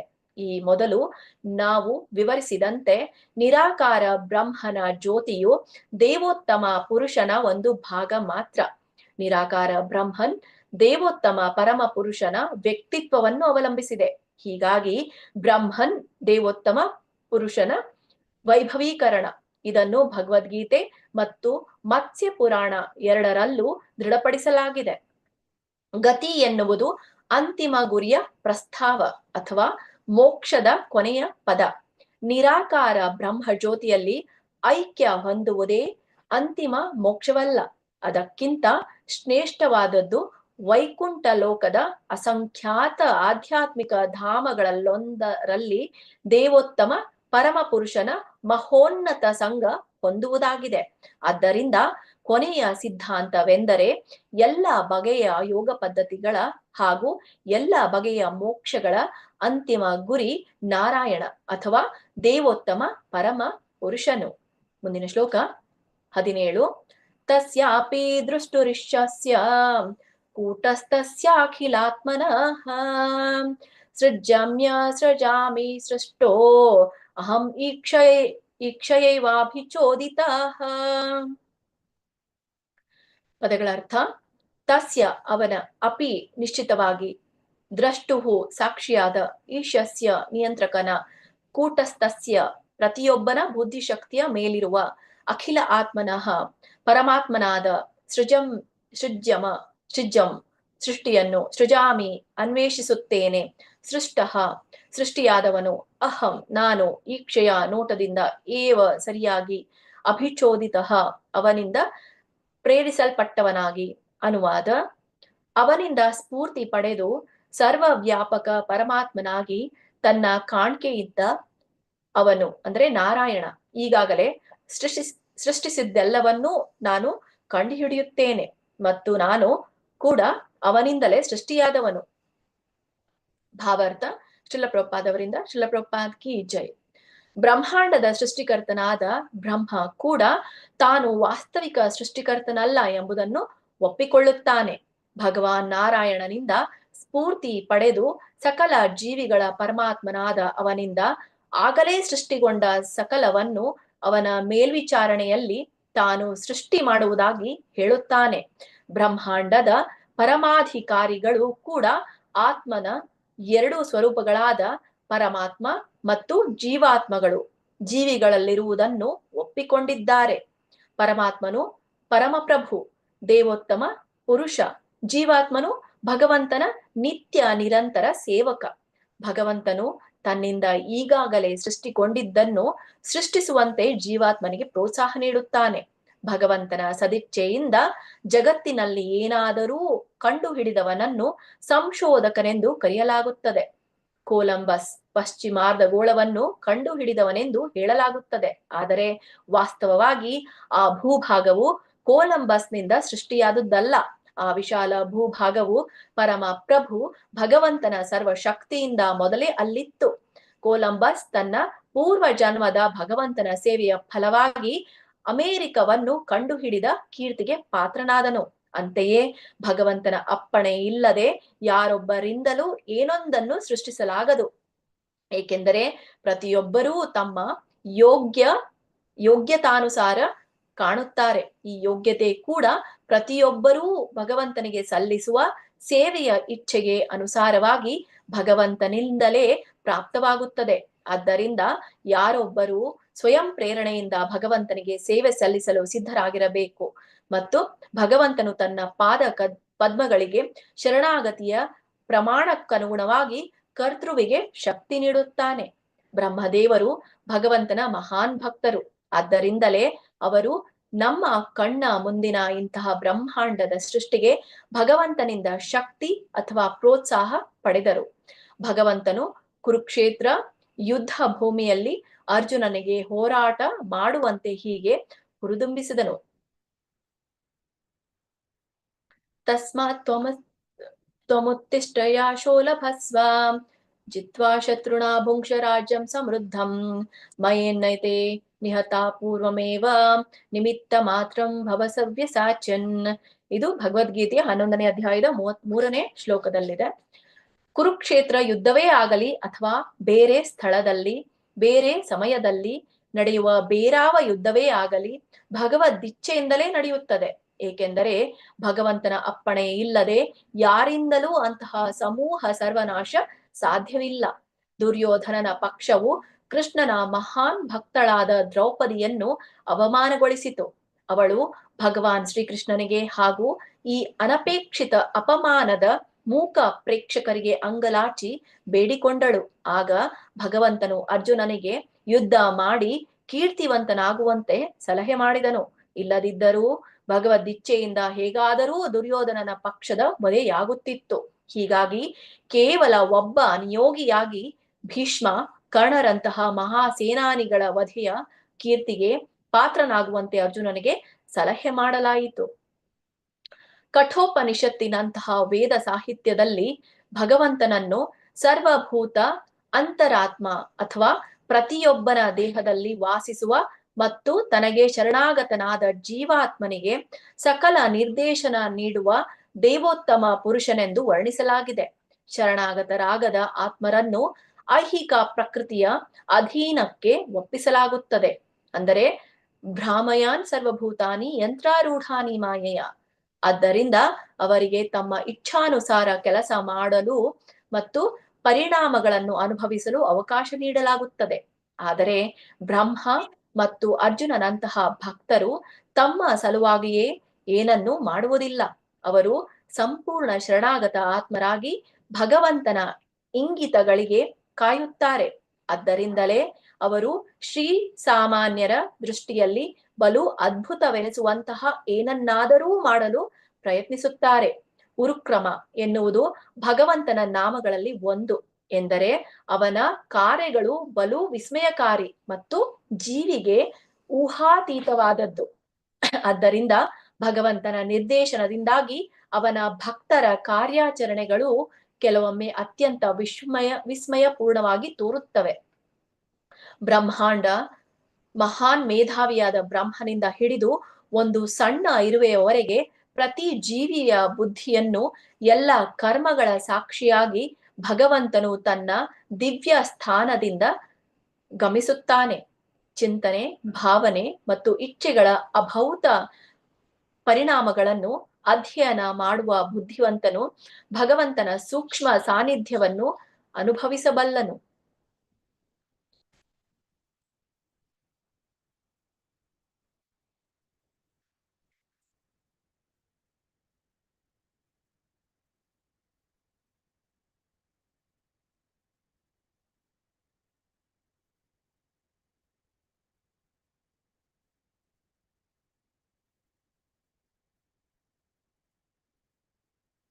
ಮುಂದಿನ ಶ್ಲೋಕ 18. ಸತ್ವಂ ರಜಸ್ತಮ ಇತಿ ನಿರ್ಗುಣಸ್ಯ ಗುಣಾಸ್ತ್ರಯಃ ಸ್ಥಿತಿ ಸರ್ಗ ನಿರೋಧೇಶು ಗ್ರಹೀತಾ ಮಾಯಯಾ ವಿಭೋಃ. ಪದಗಳ ಅರ್ಥ: ಸತ್ವಂ ಸತ್ವಗುಣವು, ರಜಃ ರಜೋಗುಣವು, ತಮಃ ತಮೋಗುಣವು, ಇತಿ ಇವೆಲ್ಲವೂ, ನಿರ್ಗುಣಸ್ಯ ಅಲೌಕಿಕನ, ಗುಣಃ ತ್ರಯಃ ಮೂರು ಗುಣಗಳಾಗಿವೆ, ಸ್ಥಿತಿ ಪಾಲನೆ, ಸರ್ಗ ಸೃಷ್ಟಿ, ನಿರೋಧೇಶು ಲಯಗಳಲ್ಲಿ, ಗ್ರಹಿತಾಹ ಸ್ವೀಕೃತವಾಗಿವೆ, ಮಾಯೆಯ ಬಹಿರಂಗ ಶಕ್ತಿಯಿಂದ, ವಿಭೋಹೋ ಪರಾತ್ಪರನ. ಅನುವಾದ: ಪರಮ ಪ್ರಭು ಭಗವಂತನು ಸಕಲ ಐಹಿಕ ಗುಣಗಳಿಗೆ ಅತೀತನಾದ ಶುದ್ಧ ಚಿನ್ಮಯ ರೂಪಿ. ಆದರೂ ಐಹಿಕ ಜಗತ್ತಿನ ಸೃಷ್ಟಿ, ಸ್ಥಿತಿ ಮತ್ತು ಲಯಗಳ ಸಲುವಾಗಿ ತನ್ನ ಬಹಿರಂಗ ಶಕ್ತಿಯ ಮೂಲಕ ಪ್ರಕೃತಿಯ ಗುಣಗಳಾದ ಸತ್ವ, ರಜ ಮತ್ತು ತಮೋ ಗುಣಗಳನ್ನು ಗ್ರಹಿಸುತ್ತಾನೆ. ಭಾವಾರ್ಥ: ಶ್ರೀಲ ಪ್ರಭುಪಾದ್ ಅವರಿಂದ ಶ್ರೀಲ ಪ್ರಭುಪಾದ್ ಕಿ ಜೈ. ಪರಮ ಪ್ರಭು ಭಗವಂತನು ಸಾತ್ವಿಕ, ರಾಜಸ ಮತ್ತು ತಾಮಸವೆಂಬ ಮೂರು ಐಹಿಕ ಗುಣಗಳಿಂದ ಪ್ರಕಟವಾಗುವ ಬಹಿರಂಗ ಶಕ್ತಿಯ ಒಡೆಯನು. ಈ ಶಕ್ತಿಯ ಒಡೆಯನಾದ ಅವನು ಅಂತಹ ಭ್ರಾಂತಿಕಾರಕ ಶಕ್ತಿಯಿಂದ ಎಂದಿಗೂ ನಿರ್ಬಾಧಿತನು. ಜೀವಿಗಳು ಪ್ರಕೃತಿಯ ಐಹಿಕ ಗುಣಗಳಿಂದ ಬಾಧಿತರು ಅಥವಾ ಅವುಗಳ ಪ್ರಭಾವಕ್ಕೆ ಗುರಿಯಾಗುವವರು. ಅದೇ ಭಗವಂತ ಮತ್ತು ಜೀವಿಗಳ ನಡುವಣ ವ್ಯತ್ಯಾಸ. ಜೀವಿಗಳು ಮೂಲತಃ ಗುಣಾತ್ಮಕವಾಗಿ ಭಗವಂತನೊಡನೆ ಅಭಿನ್ನರಾಗಿದ್ದರೂ ಆ ಗುಣಗಳಿಗೆ ಅಧೀನರು. ಅರ್ಥಾತ್ ಪ್ರಕೃತಿಯ ಐಹಿಕ ಗುಣಗಳು ಭಗವಂತನ ಶಕ್ತಿಯ ಉತ್ಪನ್ನಗಳಾಗಿದ್ದು ಖಂಡಿತವಾಗಿಯೂ ಭಗವಂತನೊಂದಿಗೆ ಸಂಬಂಧ ಹೊಂದಿವೆ. ಆದರೆ ಈ ಸಂಬಂಧವೇನಿದ್ದರೂ ಒಡೆಯ ಮತ್ತು ಸೇವಕನ ನಡುವಣ ಸಂಬಂಧದಂತೆ. ಪರಮ ಪ್ರಭು ಭಗವಂತನು ಐಹಿಕ ಶಕ್ತಿಯ ನಿಯಂತ್ರಕನು. ಐಹಿಕ ಜಗತ್ತಿನ ಜಂಜಡಗಳಲ್ಲಿ ಸಿಲುಕಿದ ಜೀವಿಗಳು ಒಡೆಯರೂ ಅಲ್ಲ, ನಿಯಂತ್ರಕರೂ ಅಲ್ಲ. ಪ್ರತಿಯಾಗಿ ಅವರು ಅಂತಹ ಶಕ್ತಿಗೆ ಅಧೀನರು ಅಥವಾ ಅದರಿಂದ ನಿಯಂತ್ರಿತರು. ವಾಸ್ತವವಾಗಿ ಭಗವಂತನು ಸ್ವಚ್ಛ ಆಗಸದಲ್ಲಿನ ಸೂರ್ಯ ಮತ್ತು ಅವನ ಕಿರಣಗಳಂತೆ ತನ್ನ ಅಂತರಂಗ ಶಕ್ತಿ ಅಥವಾ ಆಧ್ಯಾತ್ಮಿಕ ಶಕ್ತಿಯಿಂದ ಶಾಶ್ವತವಾಗಿ ಅಭಿವ್ಯಕ್ತನು. ಆದರೆ ಸೂರ್ಯನು ಆಕಾಶದಲ್ಲಿ ಮೋಡಗಳನ್ನು ಸೃಷ್ಟಿಸುವಂತೆ ಕೆಲವೊಮ್ಮೆ ಅವನು ಐಹಿಕ ಶಕ್ತಿಗಳನ್ನು ಸೃಷ್ಟಿಸುತ್ತಾನೆ. ಹೇಗೆ ಸೂರ್ಯನು ಮೋಡದಿಂದ ಹೆಚ್ಚು ಹೆಚ್ಚು ಆಭಾದಿತನಾಗಿರುವನೋ ಹಾಗೆ ಅಪರಿಮಿತ ಭಗವಂತನು ಅವನ ಬ್ರಹ್ಮ ಜ್ಯೋತಿಯ ಕಿರಣಗಳ ಅಪಾರ ವ್ಯಾಪ್ತಿಯಲ್ಲಿ ಕೆಲವೊಮ್ಮೆ ಗೋಚರಿಸುವ ಐಹಿಕ ಶಕ್ತಿಯಿಂದ ಅಬಾಧಿತನಾಗಿದ್ದಾನೆ. ಮುಂದಿನ ಶ್ಲೋಕ 19. ಕಾರ್ಯಕಾರಣಕರ್ತೃತ್ವೇ ದ್ರವ್ಯಜ್ಞಾನ ಕ್ರಿಯಾಶ್ರಯಾಃ ನಿಬಂಧಂತಿ ನಿತ್ಯದಾ ಮುಕ್ತಂ ಮಾಯಿನಂ ಪುರುಷಂ ಗುಣಾಃ. ಪದಗಳ ಅರ್ಥ: ಕಾರ್ಯ ಪರಿಣಾಮ, ಕಾರಣ ಕರ್ತೃತ್ವೇ ಚಟುವಟಿಕೆಗಳಲ್ಲಿ, ದ್ರವ್ಯ ವಸ್ತು, ಜ್ಞಾನ ತಿಳುವಳಿಕೆ, ಕ್ರಿಯಾ ಆಶ್ರಯ ಕ್ರಿಯಾ ಲಕ್ಷಣಗಳಿಂದ ವ್ಯಕ್ತವಾದ, ಬದ್ನಂತಿ ಬಂಧಿಸುತ್ತದೆ, ನಿತ್ಯದ ಶಾಶ್ವತವಾಗಿ, ಮುಕ್ತಂ ದಿವ್ಯನಾದ, ಮಾಯಿನಂ ಭೌತಿಕ ಶಕ್ತಿಯನ್ನು ಹೊಂದಿದ, ಪುರುಷಂ ಜೀವಿಯನ್ನು, ಗುಣಾಹ ಭೌತಿಕ ಗುಣಗಳು. ಅನುವಾದ: ಈ ಮೂರು ಐಹಿಕ ಗುಣಗಳು ಮುಂದೆ ವಸ್ತು, ಜ್ಞಾನ ಮತ್ತು ಕಾರ್ಯ ಚಟುವಟಿಕೆಗಳಾಗಿ ಪರಿಣಮಿಸುತ್ತವೆ. ಶಾಶ್ವತವಾಗಿ ದಿವ್ಯನಾದ ಜೀವಿಯನ್ನು ಕಾರಣ ಮತ್ತು ಪರಿಣಾಮಗಳ ಸ್ಥಿತಿಗಳಿಗೆ ಒಳಪಡಿಸುತ್ತವೆ. ಅಲ್ಲದೆ ಅಂತಹ ಕಾರ್ಯ ಚಟುವಟಿಕೆಗಳಿಗೆ ಅವನನ್ನು ಹೊಣೆಗಾರನನ್ನಾಗಿ ಮಾಡುತ್ತದೆ. ಭಾವಾರ್ಥ: ಶ್ರೀಲ ಪ್ರಭುಪಾದವರಿಂದ, ಶ್ರೀಲ ಪ್ರಭುಪಾದ್ ಕಿ ಜೈ. ಶಾಶ್ವತ ದಿವ್ಯ ಜೀವಿಗಳು ಅಂತರಂಗ ಮತ್ತು ಬಹಿರಂಗ ಶಕ್ತಿಗಳ ನಡುವೆ ಇರುವುದರಿಂದ ಅವರನ್ನು ಭಗವಂತನ ತಟಸ್ಥ ಶಕ್ತಿಯೆಂದು ಕರೆಯಲಾಗಿದೆ. ವಾಸ್ತವವಾಗಿ ಜೀವಿಗಳು ಐಹಿಕ ಶಕ್ತಿಯಿಂದ ಹೀಗೆ ಬದ್ಧರಾಗಬೇಕಾಗಿಲ್ಲ. ಆದರೆ ಐಹಿಕ ಶಕ್ತಿಯ ಮೇಲೆ ಪ್ರಭುತ್ವ ನಡೆಸುವ ಮಿಥ್ಯಾ ಭಾವದಿಂದ ಬಾಧಿತರಾದ ನಿಮಿತ್ತ ಅವರು ಅಂತಹ ಶಕ್ತಿಯ ಪ್ರಭಾವಕ್ಕೆ ಒಳಪಡುತ್ತಾರೆ. ಹೀಗೆ ಐಹಿಕ ಪ್ರಕೃತಿಯ ಮೂರು ಗುಣಗಳಿಗೆ ಬದ್ಧರಾಗುತ್ತಾರೆ. ಭಗವಂತನ ಈ ಬಹಿರಂಗ ಶಕ್ತಿಯು ಭಗವಂತನೊಂದಿಗೆ ಶಾಶ್ವತವಾಗಿರುವ ಜೀವಿಯ ಪರಿಶುದ್ಧ ಜ್ಞಾನವನ್ನು ಆಚ್ಛಾದಿಸುತ್ತದೆ. ಆದರೆ ಈ ಆಚ್ಛಾದನೆಯು ಎಷ್ಟು ಸತತವೆಂದರೆ ಬದ್ಧಾತ್ಮನು ಶಾಶ್ವತವಾಗಿ ಅಜ್ಞಾನಿಯಂತೆ ತೋರುತ್ತಾನೆ. ಐಹಿಕ ಜನ್ಯವೋ ಎಂಬಂತೆ ತೋರುವ ಮಾಯೆ ಅಥವಾ ಬಹಿರಂಗ ಶಕ್ತಿಯ ಕಾರ್ಯವು ಅಷ್ಟು ಅದ್ಭುತವಾದದ್ದು. ಐಹಿಕ ಕಾರಣಗಳಿಂದಾಚೆಗೆ ಕಾಣಲಾರನು. ಐಹಿಕ ಅಭಿವ್ಯಕ್ತಿಗಳ ಹಿಂದೆ ಅಧಿಭೂತ, ಅಧ್ಯಾತ್ಮ ಮತ್ತು ಅಧಿದೈವ ಕ್ರಿಯೆಗಳಿವೆ. ಅದನ್ನು ಅಜ್ಞಾನಿಯಾದ ಬದ್ಧಾತ್ಮನು ಕಾಣಲಾರನು. ಅಧಿಭೂತ ಅಭಿವ್ಯಕ್ತಿಯು ಜನನ, ಮರಣ, ವ್ಯಾಧಿ ಮತ್ತು ವೃದ್ಧಾಪ್ಯಗಳ ಪುನರಾವರ್ತನೆಯನ್ನು ನಿಷ್ಕರ್ಷೆ ಮಾಡುತ್ತದೆ. ಆಧ್ಯಾತ್ಮ ಅಭಿವ್ಯಕ್ತಿಯು ಜೀವಾತ್ಮನನ್ನು ಬದ್ಧಗೊಳಿಸುತ್ತದೆ ಮತ್ತು ಅಧಿದೈವ ಅಭಿವ್ಯಕ್ತಿಯು ವ್ಯವಸ್ಥೆಯನ್ನು ನಿಯಂತ್ರಿಸುತ್ತದೆ. ಇವು ಕಾರಣ ಮತ್ತು ಪರಿಣಾಮಗಳ ಹಾಗೂ ಬದ್ಧಕರ್ತರ ಹೊಣೆಗಾರಿಕೆಯ ಭಾವದ ಐಹಿಕ ಅಭಿವ್ಯಕ್ತಿಗಳು ಆಗಿವೆ. ಹೇಳಿ ಕೇಳಿ ಅವು ಬದ್ಧ ಸ್ಥಿತಿಯ ಅಭಿವ್ಯಕ್ತಿಗಳು. ಅಂತಹ ಬದ್ಧ ಸ್ಥಿತಿಯಿಂದ ಮಾನವ ವಿಮೋಚನೆಯೇ ಅತ್ಯುನ್ನತ ಪರಿಪೂರ್ಣ ಸಿದ್ಧಿಯು. ಮುಂದಿನ ಶ್ಲೋಕ 20. ಸ ಏಷ ಭಗವಾನ್ ಲಿಂಗೈ ಸ್ತ್ರೀಭಿರೈತೇರ್ಧ ಅಧೋಕ್ಷಜಾಃ ಸ್ವಲಕ್ಷಿ ತಗತಿರ್ಬ್ರಹ್ಮನ್ ಸರ್ವೇಷಾಂ ಮಮ ಚೇಶ್ವರಾಃ. ಪದಗಳ ಅರ್ಥ: ಸಹ ಆ, ಏಷಃ ಈ, ಭಗವಾನ್ ದೇವೋತ್ತಮ ಪುರುಷನಾದ, ಲಿಂಗೈಹಿ ಚಿಹ್ನೆಗಳಿಂದ, ತ್ರಿಭಿಹಿ ಮೂರು, ಏತೈಹಿ ಈ ಎಲ್ಲ, ಅಧೋಕ್ಷಜಃ ಅಲೌಕಿಕ ಪರಮವೀಕ್ಷಕನು, ಸು ಅಲಕ್ಷಿತ ಚೆನ್ನಾಗಿ ಕಾಣಿಸದ, ಗತಿಹಿ ಚಲನೆಯುಳ್ಳ, ಬ್ರಹ್ಮನ್ ನಾರದನೇ, ಸರ್ವೇಷಾಂ ಪ್ರತಿಯೊಬ್ಬರ, ಮಮ ನನ್ನ, ಚ ಅದರಂತೆ, ಈಶ್ವರಃ ನಿಯಂತ್ರಕನು. ಅನುವಾದ: ಹೇ ಬ್ರಾಹ್ಮಣನಾದ ನಾರದನೇ, ಮೇಲೆ ಹೇಳಿದ ಮೂರು ಪ್ರಕೃತಿ ಗುಣಗಳಿಂದಾಗಿ ಪರಮ ಪ್ರವಾದಿಯಾದ ದಿವ್ಯ ಭಗವಂತನು ಜೀವಿಗಳ ಐಹಿಕ ಇಂದ್ರಿಯಗಳಿಗೆ ಗೋಚರಾತೀತನು. ಆದರೆ ಅವನು ನಾನು ಸೇರಿದಂತೆ ಸಕಲರ ನಿಯಂತ್ರಕನು. ಭಾವಾರ್ಥ: ಶ್ರೀಲ ಪ್ರಭುಪಾದವರಿಂದ, ಶ್ರೀಲ ಪ್ರಭುಪಾದ್ ಕಿ ಜೈ. ಭಗವಂತನ ದಿವ್ಯ ಕಿರಣಗಳಿಗೆ ಬ್ರಹ್ಮ ಜ್ಯೋತಿ ಎಂದು ಹೆಚ್ಚು ಪ್ರಾಮುಖ್ಯ ನೀಡುವ ಹಾಗೂ ಪರಮ ಸತ್ಯವು ಅಂತಿಮವಾಗಿ ನಿರಾಕಾರವಾಗಿದ್ದು ಅವಶ್ಯಕತೆ ಉಂಟಾದಾಗ ಮಾತ್ರ ಒಂದು ರೂಪ ಪಡೆಯುವುದೆಂಬ ತೀರ್ಮಾನಕ್ಕೆ ಬರುವ ನಿರಾಕಾರವಾದಿಯು, ಅವನು ವೇದಾಂತ ಅಧ್ಯಯನದಲ್ಲಿ ಎಷ್ಟೇ ನಿರತನಾಗಿದ್ದಾಗ್ಯೂ ಭಗವಂತನಿಗಿಂತ ಅಲ್ಪಜ್ಞಾನಿ ಎಂದು ಶ್ರೀಕೃಷ್ಣ ಭಗವದ್ಗೀತೆಯಲ್ಲಿ 7ನೇ ಅಧ್ಯಾಯದ 24 ಮತ್ತು 25ನೇ ಶ್ಲೋಕದಲ್ಲಿ ಸ್ಪಷ್ಟವಾಗಿ ಘೋಷಿಸಿದ್ದಾನೆ. ವಸ್ತುಸ್ಥಿತಿ ಎಂದರೆ ಅಂತಹ ನಿರಾಕಾರವಾದಿಗಳು ಮೇಲೆ ಹೇಳಿದ ಪ್ರಕೃತಿಯ ಮೂರು ಗುಣಗಳಿಂದ ಆವೃತವಾಗಿರುತ್ತಾರೆ. ಆದ್ದರಿಂದ ಅವರು ಭಗವಂತನ ದಿವ್ಯ ವ್ಯಕ್ತಿತ್ವವನ್ನು ಸಮೀಪಿಸಲು ಅಶಕ್ತರು. ಭಗವಂತನು ಸಕಲರಿಗೂ ಲಭ್ಯನಲ್ಲ, ಏಕೆಂದರೆ ಅವನು ತನ್ನ ಯೋಗಮಾಯಾ ಶಕ್ತಿಯಿಂದ ಮರೆಯಾಗಿರುತ್ತಾನೆ. ಭಗವಂತನು ಮೊದಲು ಅವ್ಯಕ್ತನಾಗಿದ್ದು ಈಗ ಮಾನವ ರೂಪದಲ್ಲಿ ವ್ಯಕ್ತನಾಗಿದ್ದಾನೆ ಎಂದು ಯಾರೊಬ್ಬರೂ ತಪ್ಪು ನಿರ್ಧಾರಕ್ಕೆ ಬರಬಾರದು.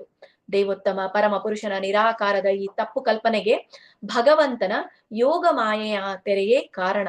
ಬದ್ಧಾತ್ಮರು ಶರಣಾಗತನಾದ ಕೂಡಲೇ ಭಗವಂತನ ಇಚ್ಛೆಯಿಂದ ಈ ತೆರೆಯು ಸರಿಯುವುದು. ಮೇಲೆ ಹೇಳಿದ 3 ಐಹಿಕ ಗುಣಗಳಿಗೆ ಅತೀತರಾದ ಭಗವದ್ ಭಕ್ತರು ಪರಿಶುದ್ಧ ಭಕ್ತಿ ಸೇವೆಯ ಮನೋಭಾವದಲ್ಲಿ ತಮ್ಮ ಪ್ರೇಮ ದೃಷ್ಟಿಯಿಂದ ಭಗವಂತನ ಆನಂದಮಯ ದಿವ್ಯ ರೂಪವನ್ನು ಕಾಣಬಹುದು. ಹರೇ ಕೃಷ್ಣ. ಸೊ ಇಲ್ಲಿಗೆ ಈ 5ನೇ ಅಧ್ಯಾಯದ ಶ್ಲೋಕ ಪಠಣದ ಶ್ರೀಮದ್ ಭಾಗವತಂ ಪಠಣದ ಮೊದಲ ಭಾಗವನ್ನ ಮುಗಿಸೋಣ. ಸೊ ಇದೇ ಭಾಗವನ್ನ, ಇದೇ ಅಧ್ಯಾಯವನ್ನ ನಾಳೆ ಮತ್ತೆ ಮುಂದುವರಿಸೋಣ ಅಂತ ಹೇಳ್ತಾ, ಸೊ ಇವತ್ತಿನ ತರಗತಿಗೆ ಅಲ್ಪ ವಿರಾಮವನ್ನ ಕೊಡೋಣ. ವಾಂಛಾ ಕಲ್ಪತರುಭ್ಯಶ್ಚ ಕೃಪಾ ಸಿಂಧುಭ್ಯ ಏವ ಚ ಪತಿತಾನಾಂ ಪಾವನೇಭ್ಯೋ ವೈಷ್ಣವೇಭ್ಯೋ ನಮೋ ನಮಃ. ಅನಂತ ಕೋಟಿ ವೈಷ್ಣವೃಂದ ಕೀ ಜೈ. ಶ್ರೀಲ ಪ್ರಭುಪಾದ ಕೀ ಜೈ. ಎಲ್ರಿಗೂ ಧನ್ಯವಾದಗಳು. ಹರೇ ಕೃಷ್ಣ ಮಾತಾಜಿ, ಧನ್ಯವಾದ. ಹರೇ ಕೃಷ್ಣ ಮಾತಾಜಿ, ಧನ್ಯವಾದ.